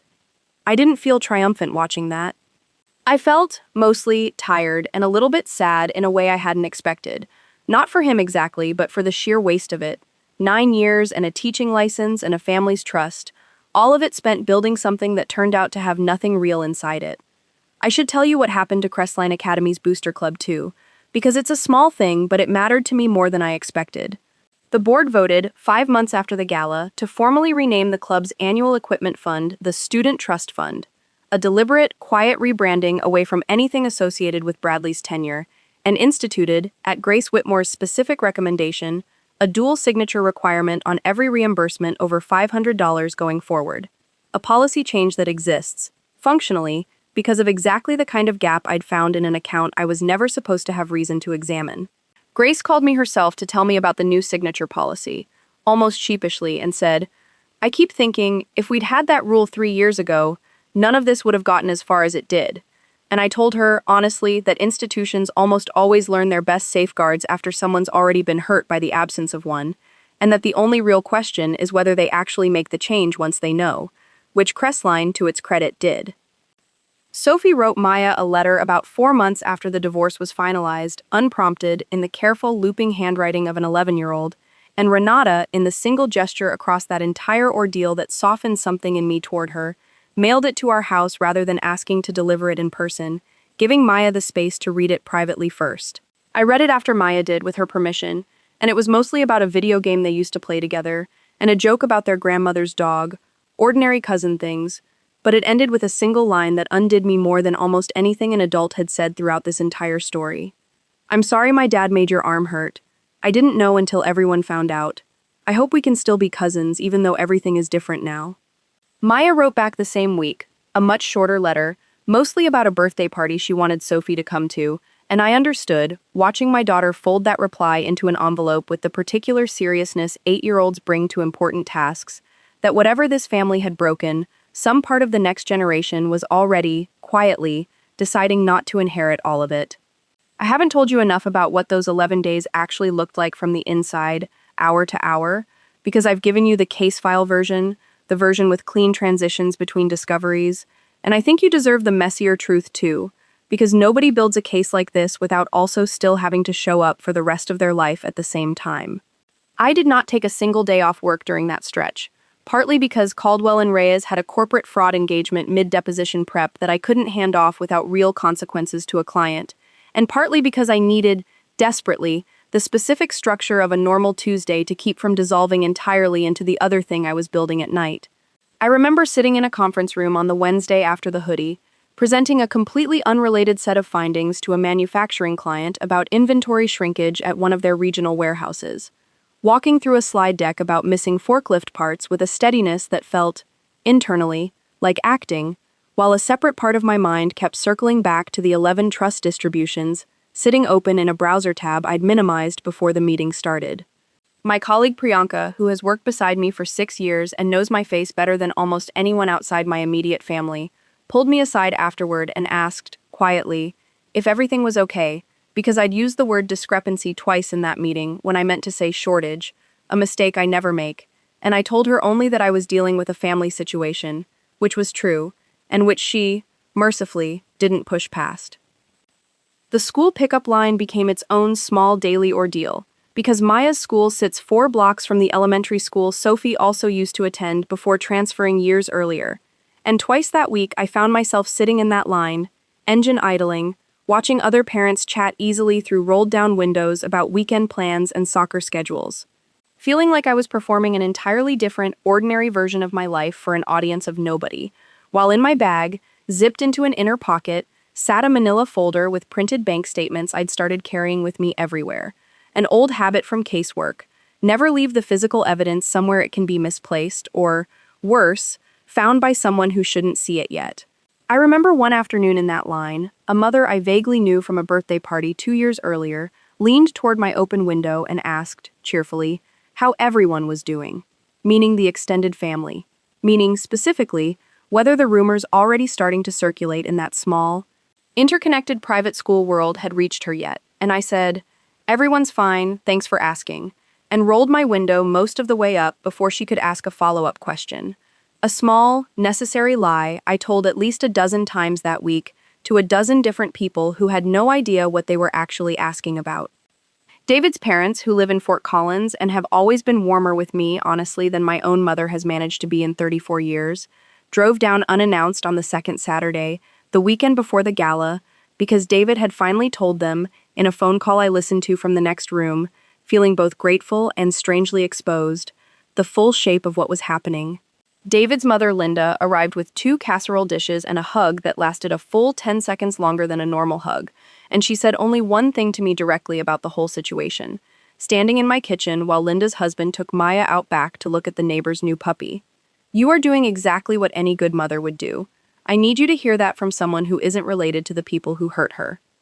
I have thought about that sentence often since, because it was the first time in 11 days that anyone had told me I was doing the right thing, without immediately attaching a caveat about family harmony or Renata's feelings or how this might look.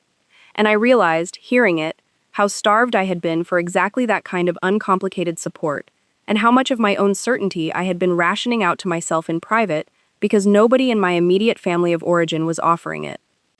I want to go back too and give you more of Robert Ashe, the fraud examiner colleague who first walked me through what a gambling problem looks like inside a bank statement, because that conversation mattered more to the eventual case than I initially conveyed.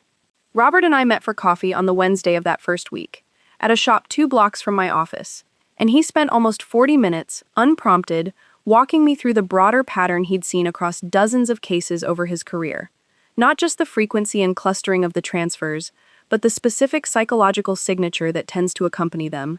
The way a person hiding a gambling problem from a spouse will often maintain 2 entirely separate financial personalities, one careful and visible, one erratic and hidden, and how the emotional toll of maintaining that split, he told me, often shows up in unrelated parts of a person's behavior long before the money itself gets discovered. Irritability over minor things, a defensiveness about time spent alone, a specific kind of controlling behavior toward household routines that has nothing to do with money and everything to do with a person trying to manage the anxiety of a secret they're terrified will surface. I sat with that for a long time after Robert left, because it reframed something Renata had told me on the phone, almost in passing, about Bradley's temper getting worse over the past 2 years, specifically around weekend evenings, which I had initially filed only as corroborating evidence of the physical pattern, and which I now understood, with Robert's framework layered on top, as very possibly the visible edge of an entirely separate, parallel crisis that had been eating at Bradley for 2 years before any of it ever touched Maya's arm. I also want to tell you about the physical process of building the case file itself, because there is a version of this story where I make it sound tidy, spreadsheets appearing fully formed, and the truth is far more analog than that. I bought a corkboard from an office supply store on Colorado Boulevard on that first Monday and set it up in the corner of our home office, a room David and I had previously used mostly for storing exercise equipment we didn't use enough. And I pinned to it, over 11 days, printed bank statement excerpts with dates circled in red. A timeline of the 11 trust distributions written out by hand because something about physically writing the dates helped me hold the sequence in my head better than any spreadsheet did. a printed still frame from the ring footage, Mrs. Delgado's dated drawing in a plastic sleeve, and a length of red string,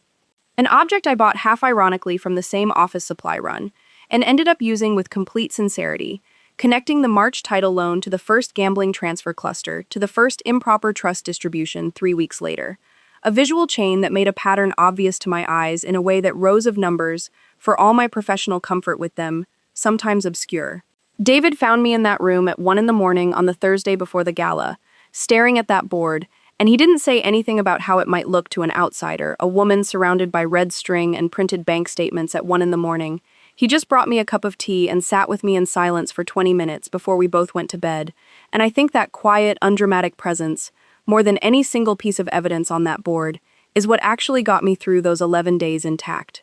I mentioned earlier that my father left my mother 19 years ago, partly because of an earlier discovery involving misused money and Renata, and I think that story deserves more room here, because it's the reason I recognized, almost instantly, the specific shape of what I was uncovering with the trust. And because it's the reason my father became, without hesitation, the ally I needed the moment I called him. When Renata was 23, 3 years out of college and working, unenthusiastically, at a marketing firm she'd quit within the year, she came to our parents asking for help covering what she described as a temporary cash flow problem, $11,000, and my mother, without consulting my father, who was still trustee of a smaller education fund at the time, meant for both daughters' eventual graduate school expenses, moved the money out of that fund and gave it to Renata directly.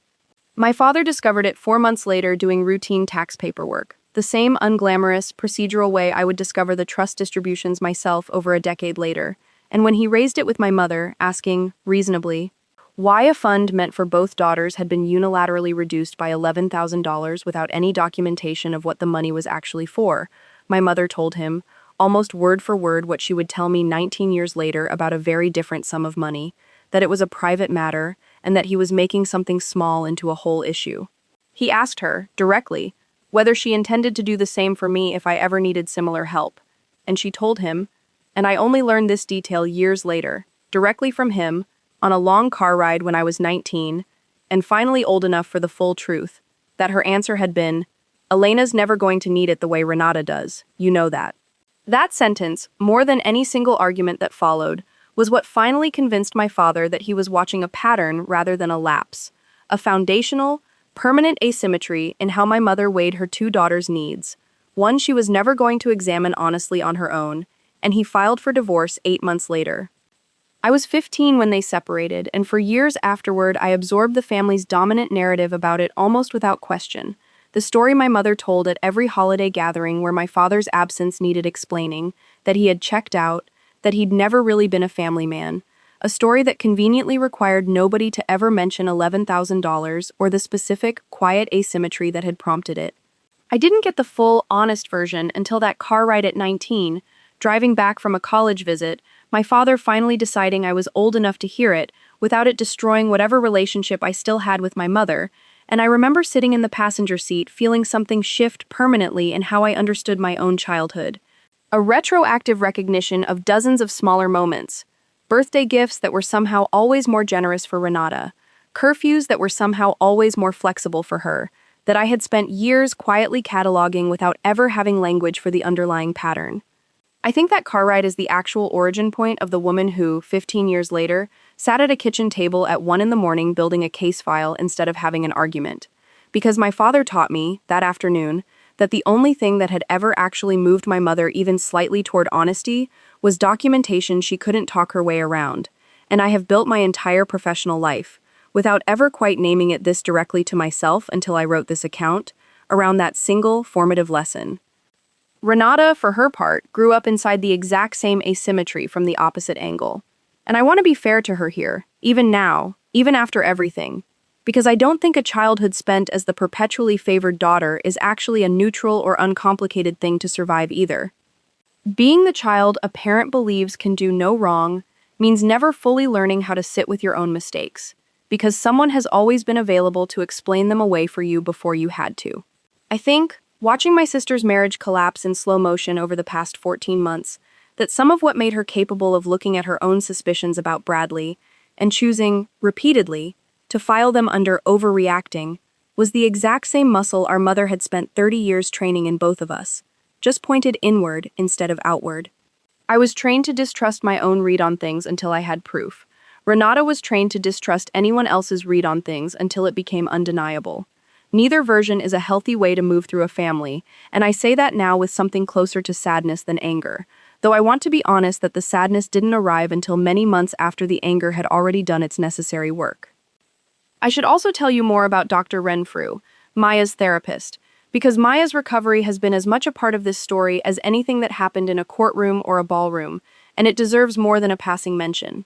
Dr. Renfrew works out of a converted bungalow near the Denver Botanic Gardens, a warm, cluttered office full of sand trays and puppets and a shelf of picture books about big feelings. And Maya has seen her every other Tuesday afternoon since the second week after the hoodie. In one of our parent check-in sessions, about 2 months in, Dr. Renfrew told David and me that Maya had, on her own, during a session, arranged a set of small plastic animal figures into a specific configuration, a family of animals standing in a rough circle, with one figure, a small gray wolf, placed noticeably farther from the others than the rest. And when Dr. Renfrew asked Maya, gently, why the wolf was standing apart,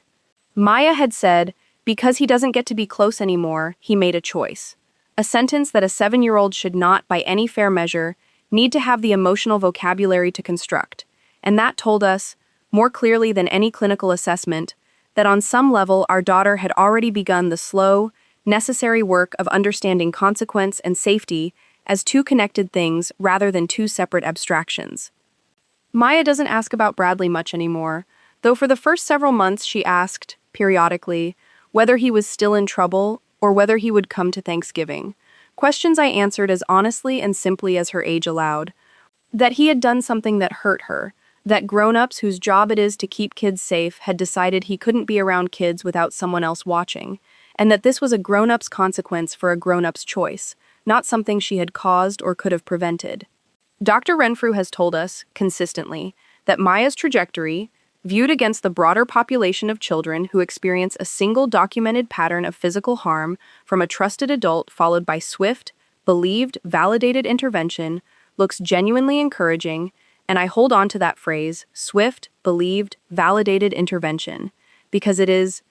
I have come to understand, the single variable research consistently shows matters more than almost anything else in how a child recovers. Not whether something happened, which we can rarely undo, but whether the child was believed immediately, completely, and without the specific, corrosive delay my own mother tried to introduce into that first crucial night.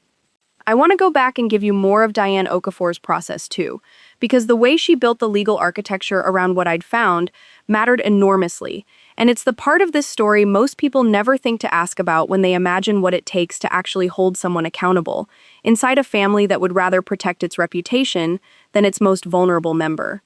Diane's office, on that first Monday morning, had a whiteboard along one entire wall, and by the time our first meeting ended, she had already sketched out, in her own careful shorthand, 3 parallel tracks with separate timelines, separate evidentiary standards, and separate risks: criminal, financial, civil, and what she called, only half-joking, reputational containment, meaning the specific work of managing how and when information reached people who might otherwise try to destroy it before it could be used. She explained to me, in that first meeting and several after it, the concept of evidentiary sequencing, the idea that the order in which you reveal what you know to different parties determines whether those parties have time to coordinate a defense before you're ready for them to. If your mother learns about the trust discrepancy before the school learns about the booster fund, she told me, tapping her whiteboard with a marker, she will call Renata within the hour, Renata will call Bradley, and Bradley will have advance warning to either destroy records or coach Sasha Kim on what to say if anyone asks. Every piece of this has to land in the right order, close enough together that nobody has time to regroup, but sequenced enough that each piece is independently airtight before the next one goes out. That single conversation reshaped how I organized the following 10 days, and I found myself, more than once, thinking about it in almost the exact language I use when I'm structuring a multi-year fraud investigation for a corporate client. Evidence preservation first, before anyone knows you're looking, then simultaneous, coordinated disclosure to the parties with actual authority to act, and only after that, if ever, a conversation with the people who have no power to do anything except feel their feelings about it. Diane also spent real time preparing me for the specific psychological toll of being disbelieved by people whose good opinion I'd spent a lifetime unconsciously seeking, something I hadn't expected a family law attorney to address so directly. "You are going to build a case that is completely bulletproof," she told me during our second meeting, "and your mother is still going to find a way, in the moment, to make you feel like the unreasonable one. Because that is the specific skill she has spent decades perfecting, and no amount of evidence fully inoculates you against how that feels in real time, even when you know, intellectually, that you're right." She was correct about that in a way I didn't fully appreciate until I was standing in my mother's sunroom watching her ask me, twice, whether Maya might have gotten those bruises playing, evidence sitting unexamined in my bag the entire time. Diane's preparation didn't stop that moment from hurting. It just meant I recognized, while it was happening, exactly what I was watching: a woman defending a story she hadn't yet bothered to test against the facts, rather than mistaking it, even briefly, for a reasonable position I needed to argue myself out of.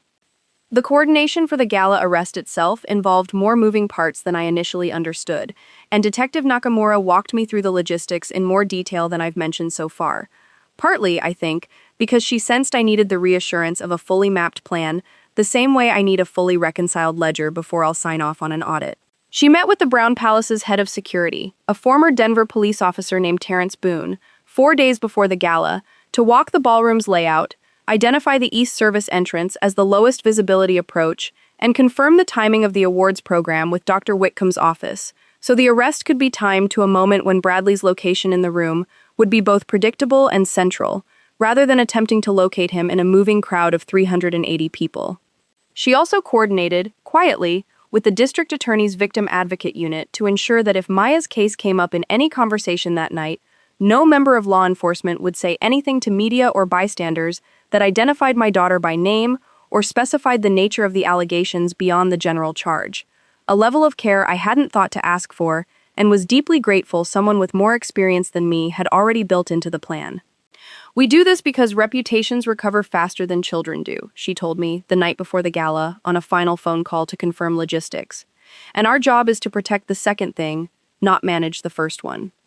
I also want to describe, more fully, what happened inside the Crestline parent community in the days between the school's letter and the gala itself, because I only experienced it secondhand, through Grace Whitmore and a few remaining threads of contact I still had in that world through Renata, but it shaped the emotional temperature of the room that night in ways worth understanding.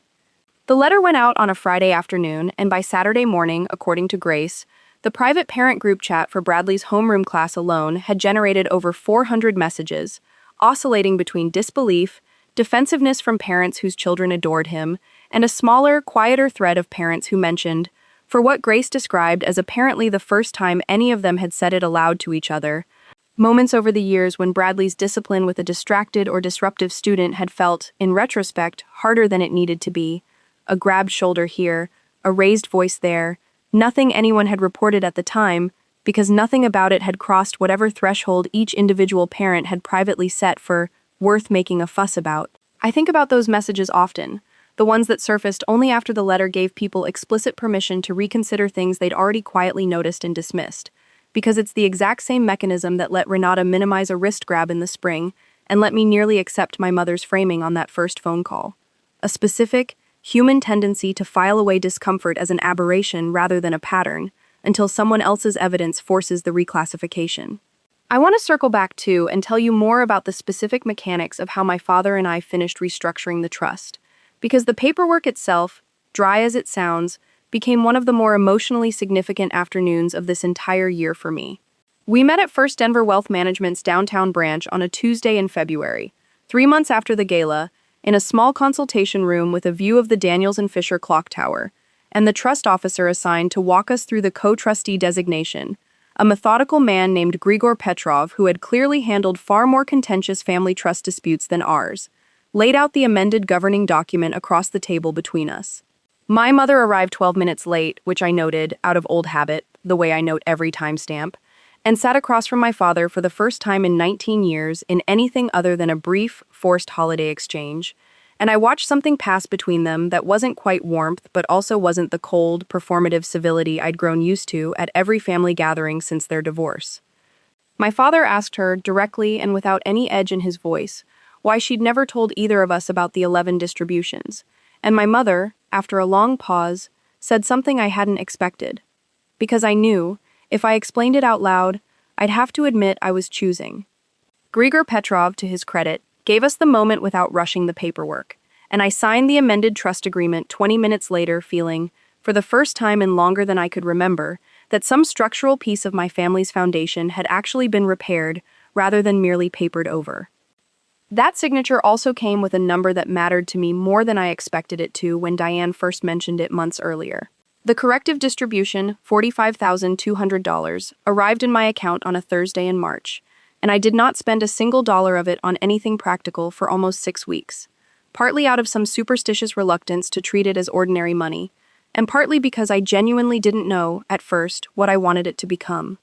I finally decided, in April, to put $20,000 of it directly into a college fund for Maya, the same kind of fund, structurally, that my father had discovered drained by $11,000 when Renata was 23, and I remember sitting at my kitchen table setting up that account, the same table where I'd built the entire case file 5 months earlier, feeling a strange, quiet symmetry in using money my mother had once withheld from me to protect. Deliberately and transparently, the exact kind of fund she had once let get quietly hollowed out for my sister. I used another portion of it to pay off the last of David's and my car loan, and the remainder I put, somewhat sentimentally, into opening my own small trust account for Maya's future, one with terms I wrote myself, terms that require any distribution over $1,000 to be documented in writing and explained to both of us jointly when she's old enough to understand it. A rule I built directly out of the exact gap I'd spent a year proving my own mother had left open for 3 decades. My professional life shifted in ways I didn't fully anticipate when this all started, and I think it's worth telling you about, because the version of me who sat in that bathroom asking my daughter to show me her arm did not yet know she was about to become, professionally, a different kind of practitioner than she'd been before. 6 weeks after the gala, a colleague of Diane's, a family law attorney representing a client in an entirely unrelated custody and asset concealment case, called my firm asking whether we had anyone experienced in tracing distributions from family trusts and identifying undisclosed personal accounts. Having heard, through the specific, small-world grapevine that connects Denver's legal community, that I'd handled something similar recently, a description so understated it made me laugh out loud alone in my office. That referral became the first of what has now become, 14 months later, an entire specialty practice area I didn't previously have. Forensic tracing for family trust disputes and hidden marital assets. Work that draws directly on the exact skills, patience, and pattern recognition I built, out of necessity, sitting at my own kitchen table with a corkboard and a length of red string. My business partner made me managing partner, in part because of the revenue that new specialty has already generated. 4 cases in 10 months, each one a family somewhere discovering, with my help, that a number that should have added up simply didn't. And I find a specific, quiet satisfaction in that work now that I didn't fully have access to before. Because I understand, in a way I couldn't have understood before October, exactly what it costs a person to sit across from someone with more institutional power and insist, calmly, on being taken seriously. Maya's 8th birthday party happened 3 weeks ago, in our backyard. Unseasonably warm for early November, string lights David hung between the 2 big cottonwood trees, and I want to end this account, before I get to what's coming next, by telling you what that afternoon actually looked like, because I think it matters that this story doesn't end only in courtrooms and ballrooms. My mother came and helped Maya's friends decorate cupcakes at the kitchen table, patient in a way I still find myself slightly surprised by every time I witness it. My father came too, the first time he and my mother had been in the same casual, unstructured social setting since the trust signing, and they managed almost 2 full hours in the same backyard without incident, which 14 months earlier I would have told you was a genuine impossibility. Renata did not come, though she sent a gift, a set of art supplies Maya had specifically mentioned wanting, wrapped with more care than I expected, and a card that said only, "Happy birthday, sweet girl, love Aunt Renata." 4 words that felt, reading them, like the most honest and least performed thing my sister had communicated to our family in over a year. Sophie came without Renata, dropped off by a family friend for 2 hours, and spent most of the party glued to Maya's side, the 2 of them running through the sprinkler David had set up despite the November chill, laughing the specific, uncomplicated laugh of children who haven't yet learned to perform anything for anyone. I stood at the edge of that backyard for a while, near the drinks table, watching my daughter run barefoot across cold grass in November because she refused to put her shoes back on. Watching my parents share an actual, unguarded laugh about something Maya's friend had said.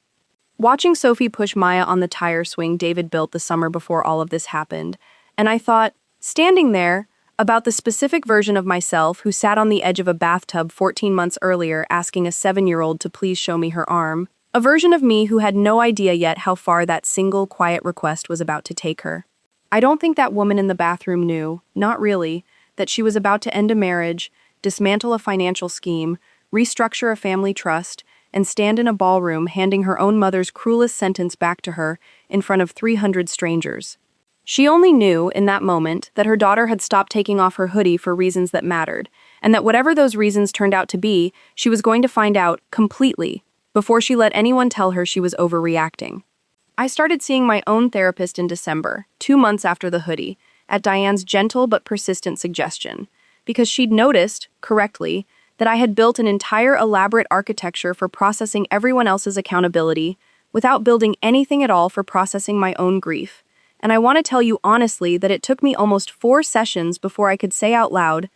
in that quiet office with its own soft lighting and its own box of tissues, I refused, out of some stubborn instinct, to reach for, that some part of me was angry not just at Bradley or at my mother, but at myself, for the version of me that had spent 34 years accepting a smaller share of everything, attention, trust, money, without ever building a case file about that. My therapist, a calm, precise woman named Dr. Sandoval, asked me once why I thought I'd never turned my professional skills on my own family's dynamics until a child got hurt, and I sat with that question for the better part of a session before I finally said, because as long as I only ever asked for evidence about other people's money, I never had to find out what the evidence said about my own worth in this family. That sentence cost me more to say out loud than almost anything I said in that courtroom, and I think it's the single most important thing this entire ordeal taught me about myself. More important, even, than the specific facts of Bradley's fraud or my mother's asymmetry, because it's the piece that will keep mattering long after every legal proceeding in this story has closed. I ran into Bradley once, 7 months after the gala, entirely by accident, in the parking lot of a hardware store on Colorado Boulevard on an ordinary Saturday morning, and I want to describe it because it was so much smaller and stranger than I would have imagined, back when I still pictured our next encounter unfolding in some dramatic, cinematic way. He was loading a single bag of mulch into the trunk of a car I didn't recognize. Older, a dent in the rear bumper, nothing like the vehicle he'd driven for the 9 years I'd known him, and he saw me before I fully registered it was him, and for a moment neither of us moved. He didn't approach me, which the no-contact order technically required anyway, but even setting the order aside, I don't think he would have. He looked smaller than I remembered, not physically, but in some harder-to-name way, the specific diminishment of a man who has spent 7 months being exactly as visible and unremarkable as everyone else in a hardware store parking lot, rather than the center of a room's warm attention. I got into my car and I sat there for a moment before starting the engine, waiting to see what I felt, bracing for anger or vindication or grief. And what I actually felt, mostly, was nothing much at all. A kind of flat, settled indifference that surprised me more than any stronger emotion would have. And I understood, driving home, that this particular kind of quiet was its own form of closure. The sense that a person who had once occupied enormous, threatening space in my life had shrunk down to the size he'd probably always actually been, once nobody was left willing to protect the illusion of him being larger. Kyle and Patricia's falling out, which I mentioned only briefly earlier, deserves a slightly fuller telling, because I learned the details later from a mutual family friend, Renata's former next-door neighbor, who relate it to me with the specific, slightly gleeful precision people reserve for stories about family dysfunction that isn't their own. Patricia had moved into Kyle's basement apartment in February, contributing, by her own account to the neighbor, $600 a month toward rent and groceries, and the arrangement held for 11 weeks until Patricia discovered that Kyle had been quietly skimming $40 or $50 a week from the grocery money she gave him, claiming prices had gone up more than they actually had, money he was apparently using to fund an online fantasy sports subscription service he hadn't told her about. Patricia, by the neighbor's account, confronted him directly, and Kyle's response was to tell his own mother, almost verbatim, the same defense his brother had once used to explain away a title loan he'd never disclosed to Renata, that it was temporary, that he was between opportunities, that she was making a bigger deal out of it than it needed to be. Patricia moved out 3 days later. I think about that small, almost absurdly proportioned echo often. A $50 grocery skim mirroring, in miniature, the exact shape of financial concealment that had cost her own son his career and his marriage. And I think it says something true and a little bit bleak about how deeply certain patterns embed themselves in a family, resurfacing in whatever scale of consequence the circumstances allow, whether that's $41,000 moved through a hidden checking account or $50 skimmed off a weekly grocery run. I think in the end about all of this less as a single dramatic story with a beginning, middle, and end, and more as a long, ongoing correction. The kind of correction that doesn't finish in a single ballroom confrontation, no matter how satisfying that confrontation felt in the moment, but that continues, quietly, in 100 smaller decisions after it.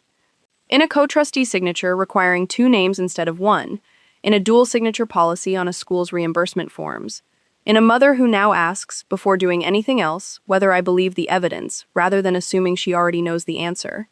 In a daughter who wants to be a numbers detective when she grows up because she watched her mother refuse to accept a story that didn't match the facts.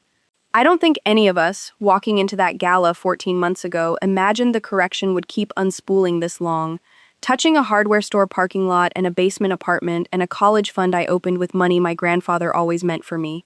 But that's the actual shape accountability takes, I've learned. Once you finally build the file complete enough that nobody gets to argue with it anymore. It doesn't end with an arrest, it just quietly, permanently changes the terms everyone else has to operate under from that point forward. There's one more piece of this I haven't told you, and I've saved it for last on purpose, because I think it's the part that actually explains why I was capable of doing any of this in the first place, and it has nothing to do with spreadsheets. About 6 months before the hoodie, entirely unconnected to anything in this story, I had a conversation with Maya at bedtime, one of those meandering, half-serious conversations kids pull you into right when you think you're about to turn off the light. And she asked me, out of nowhere, what I actually did at work all day, a question I'd answered before in vague, kid-friendly terms. I helped people figure out where their money went. But that night, I tried something different. I told her that sometimes grown-ups tell stories that aren't true, and that my job was to look really, really carefully at all the little pieces of proof, receipts, and bank statements and dates, until the true story became so obvious that nobody could keep pretending the untrue one was real anymore. She thought about that for a while, in the specific, serious way she thinks about things right before falling asleep. And then she said, "So you're like a detective, but for grown-up lies." And I laughed and told her that was exactly right. And I kissed her forehead and turned off the light and thought nothing more of it. I didn't know, that night, that I was about to become, for real, in the most literal sense of what a 7-year-old could imagine, exactly that, a detective for a grown-up lie that was about to leave marks on her own arm. I think about that conversation constantly now, because it reminds me that Maya, even before any of this happened, already understood something true about how the adults around her sometimes worked, that stories could be untrue, that proof mattered, that someone paying close enough attention could eventually make an untrue story impossible to keep telling. I don't know exactly what that means for the kind of adult she'll grow into, whether numbers detective stays a passing 7-year-old ambition or becomes something closer to an actual calling the way it did for me. But I know that she has already, at 8 years old, lived through one complete, real demonstration of what happens when someone in her life refuses to accept a version of events that doesn't match the evidence. And I have to believe that matters. That it plants something durable in a kid, a baseline expectation that when something feels wrong, someone who loves her will actually look, rather than asking her to make herself smaller so the discomfort goes away faster. If you've stayed with me through all of this, through 11 days that turned into 14 months, through a ballroom and a courtroom and a hardware store parking lot, I think you already know why I needed to tell it in this much detail instead of the shorter, cleaner version most people would have settled for. The short version, the one where a man gets arrested at a gala and everyone claps, makes for a satisfying 5 minutes, but it leaves out the actual mechanism, the part that matters if you're ever standing where I was standing, in a dark kitchen at 1 a.m, wondering whether you're allowed to trust what you're seeing when everyone around you is telling you to make it smaller. The mechanism is always the same. You stop asking permission to believe your own eyes. You start building a record instead of a rebuttal. You let the evidence do the work an argument never could, because arguments can be talked around and dismissed and reframed by someone more practiced at reframing than you are, but a documented, corroborated, undeniable pattern, laid out in enough specific, sourced, timestamped detail, eventually leaves no room left for anyone to keep pretending.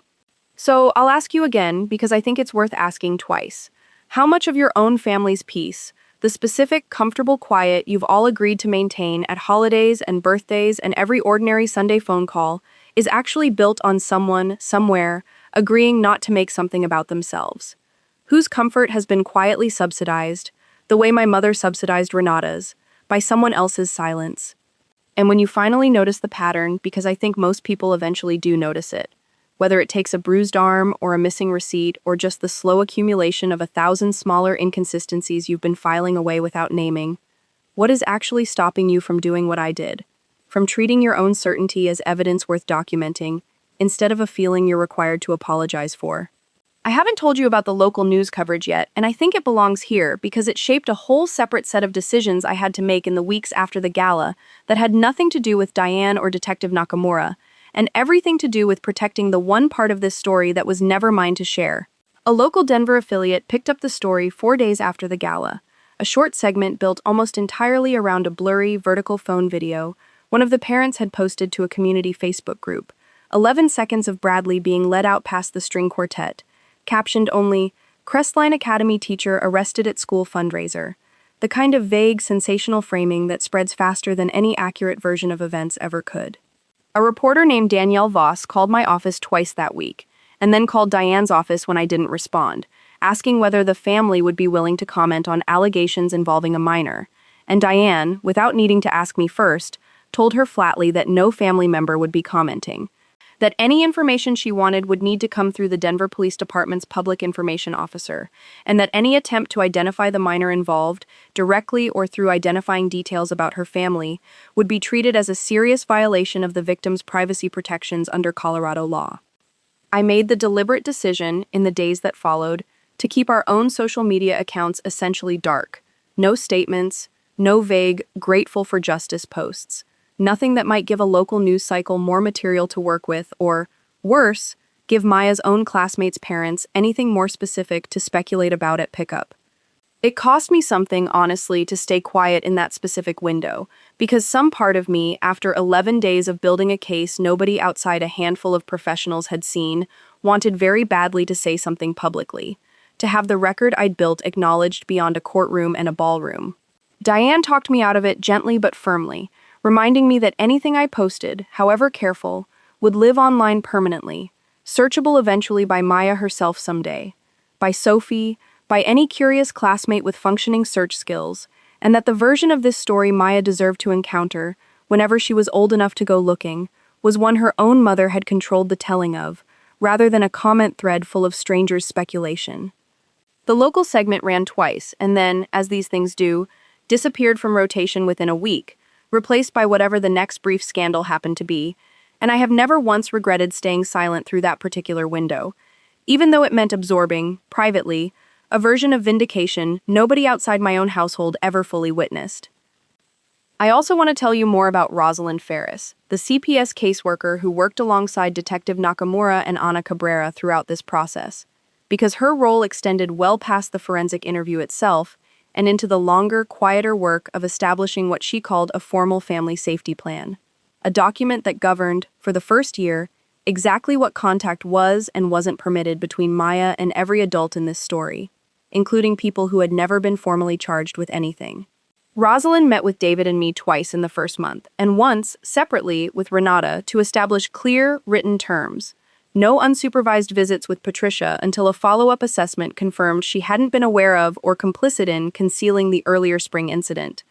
Supervised only contact between Maya and Sophie for the first 90 days while the investigation was active, and a requirement that any future overnight stay at any relative's home, for the foreseeable future, be discussed and agreed upon by both David and me in writing beforehand, rather than arranged casually over a phone call, the way the original October weekend had been.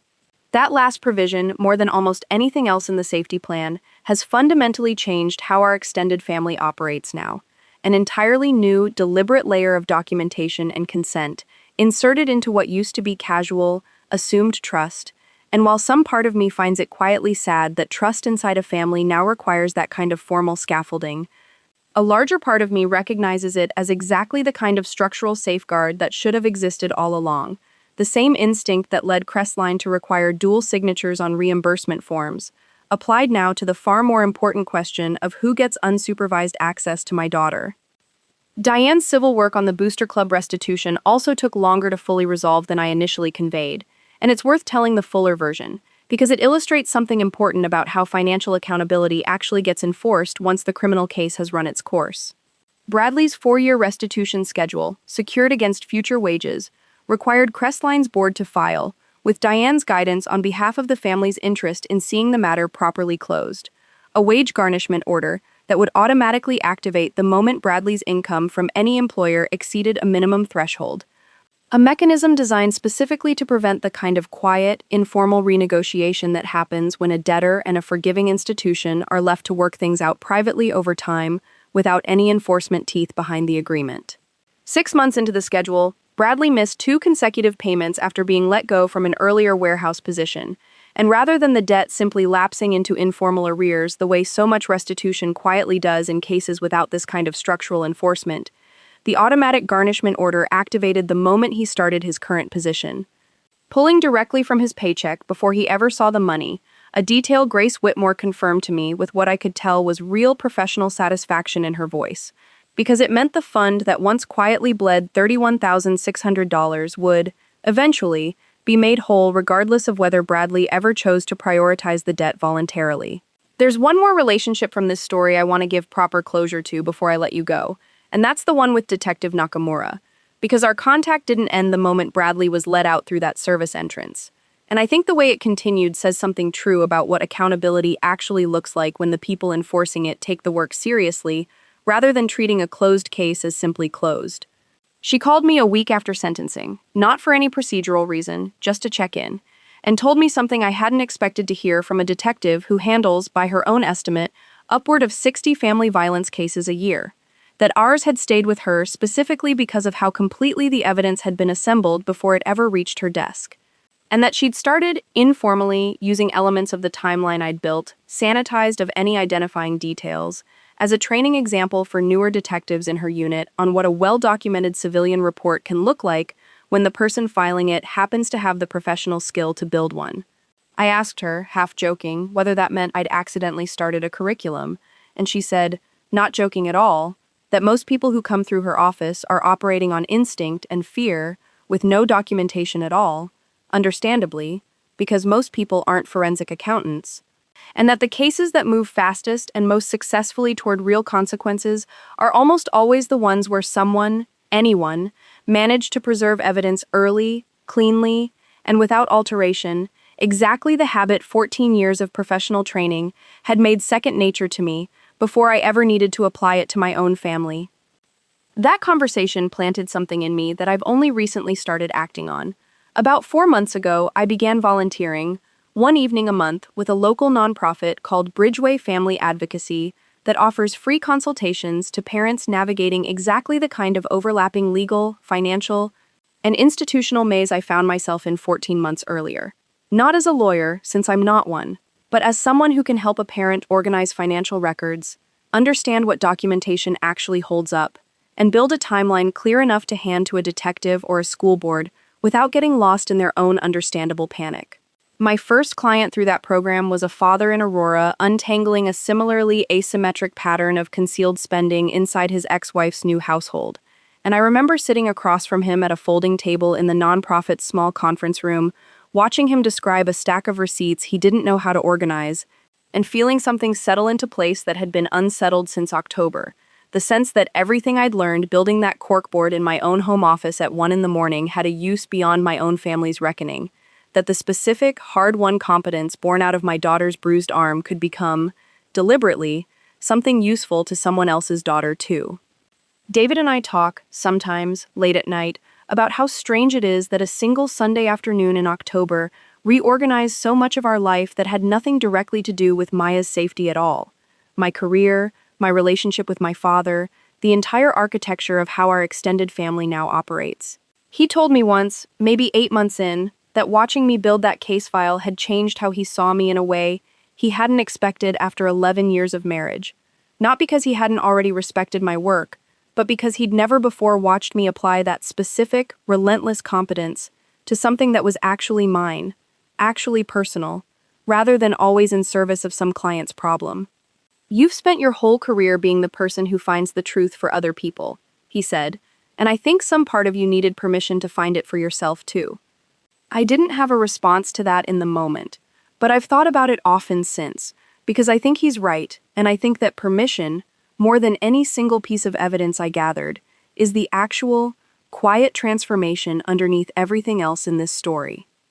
My father and I have dinner together now on the first Sunday of every month, a standing arrangement we started almost accidentally, the week after the trust signing, and it has become, over these past several months, one of the steadiest, most uncomplicated relationships in my life. The specific ease of a person who told me the truth when I was 19, and has never once, in the 15 years since, asked me to soften my own certainty to make someone else more comfortable. He came to Maya's birthday party, as I mentioned, and he's coming again next month for Thanksgiving. The first Thanksgiving in 19 years he'll spend in the same house as my mother, an arrangement my mother herself suggested, tentatively, over the phone 2 weeks ago, in a tone I recognized, finally, as something closer to genuine humility than performance.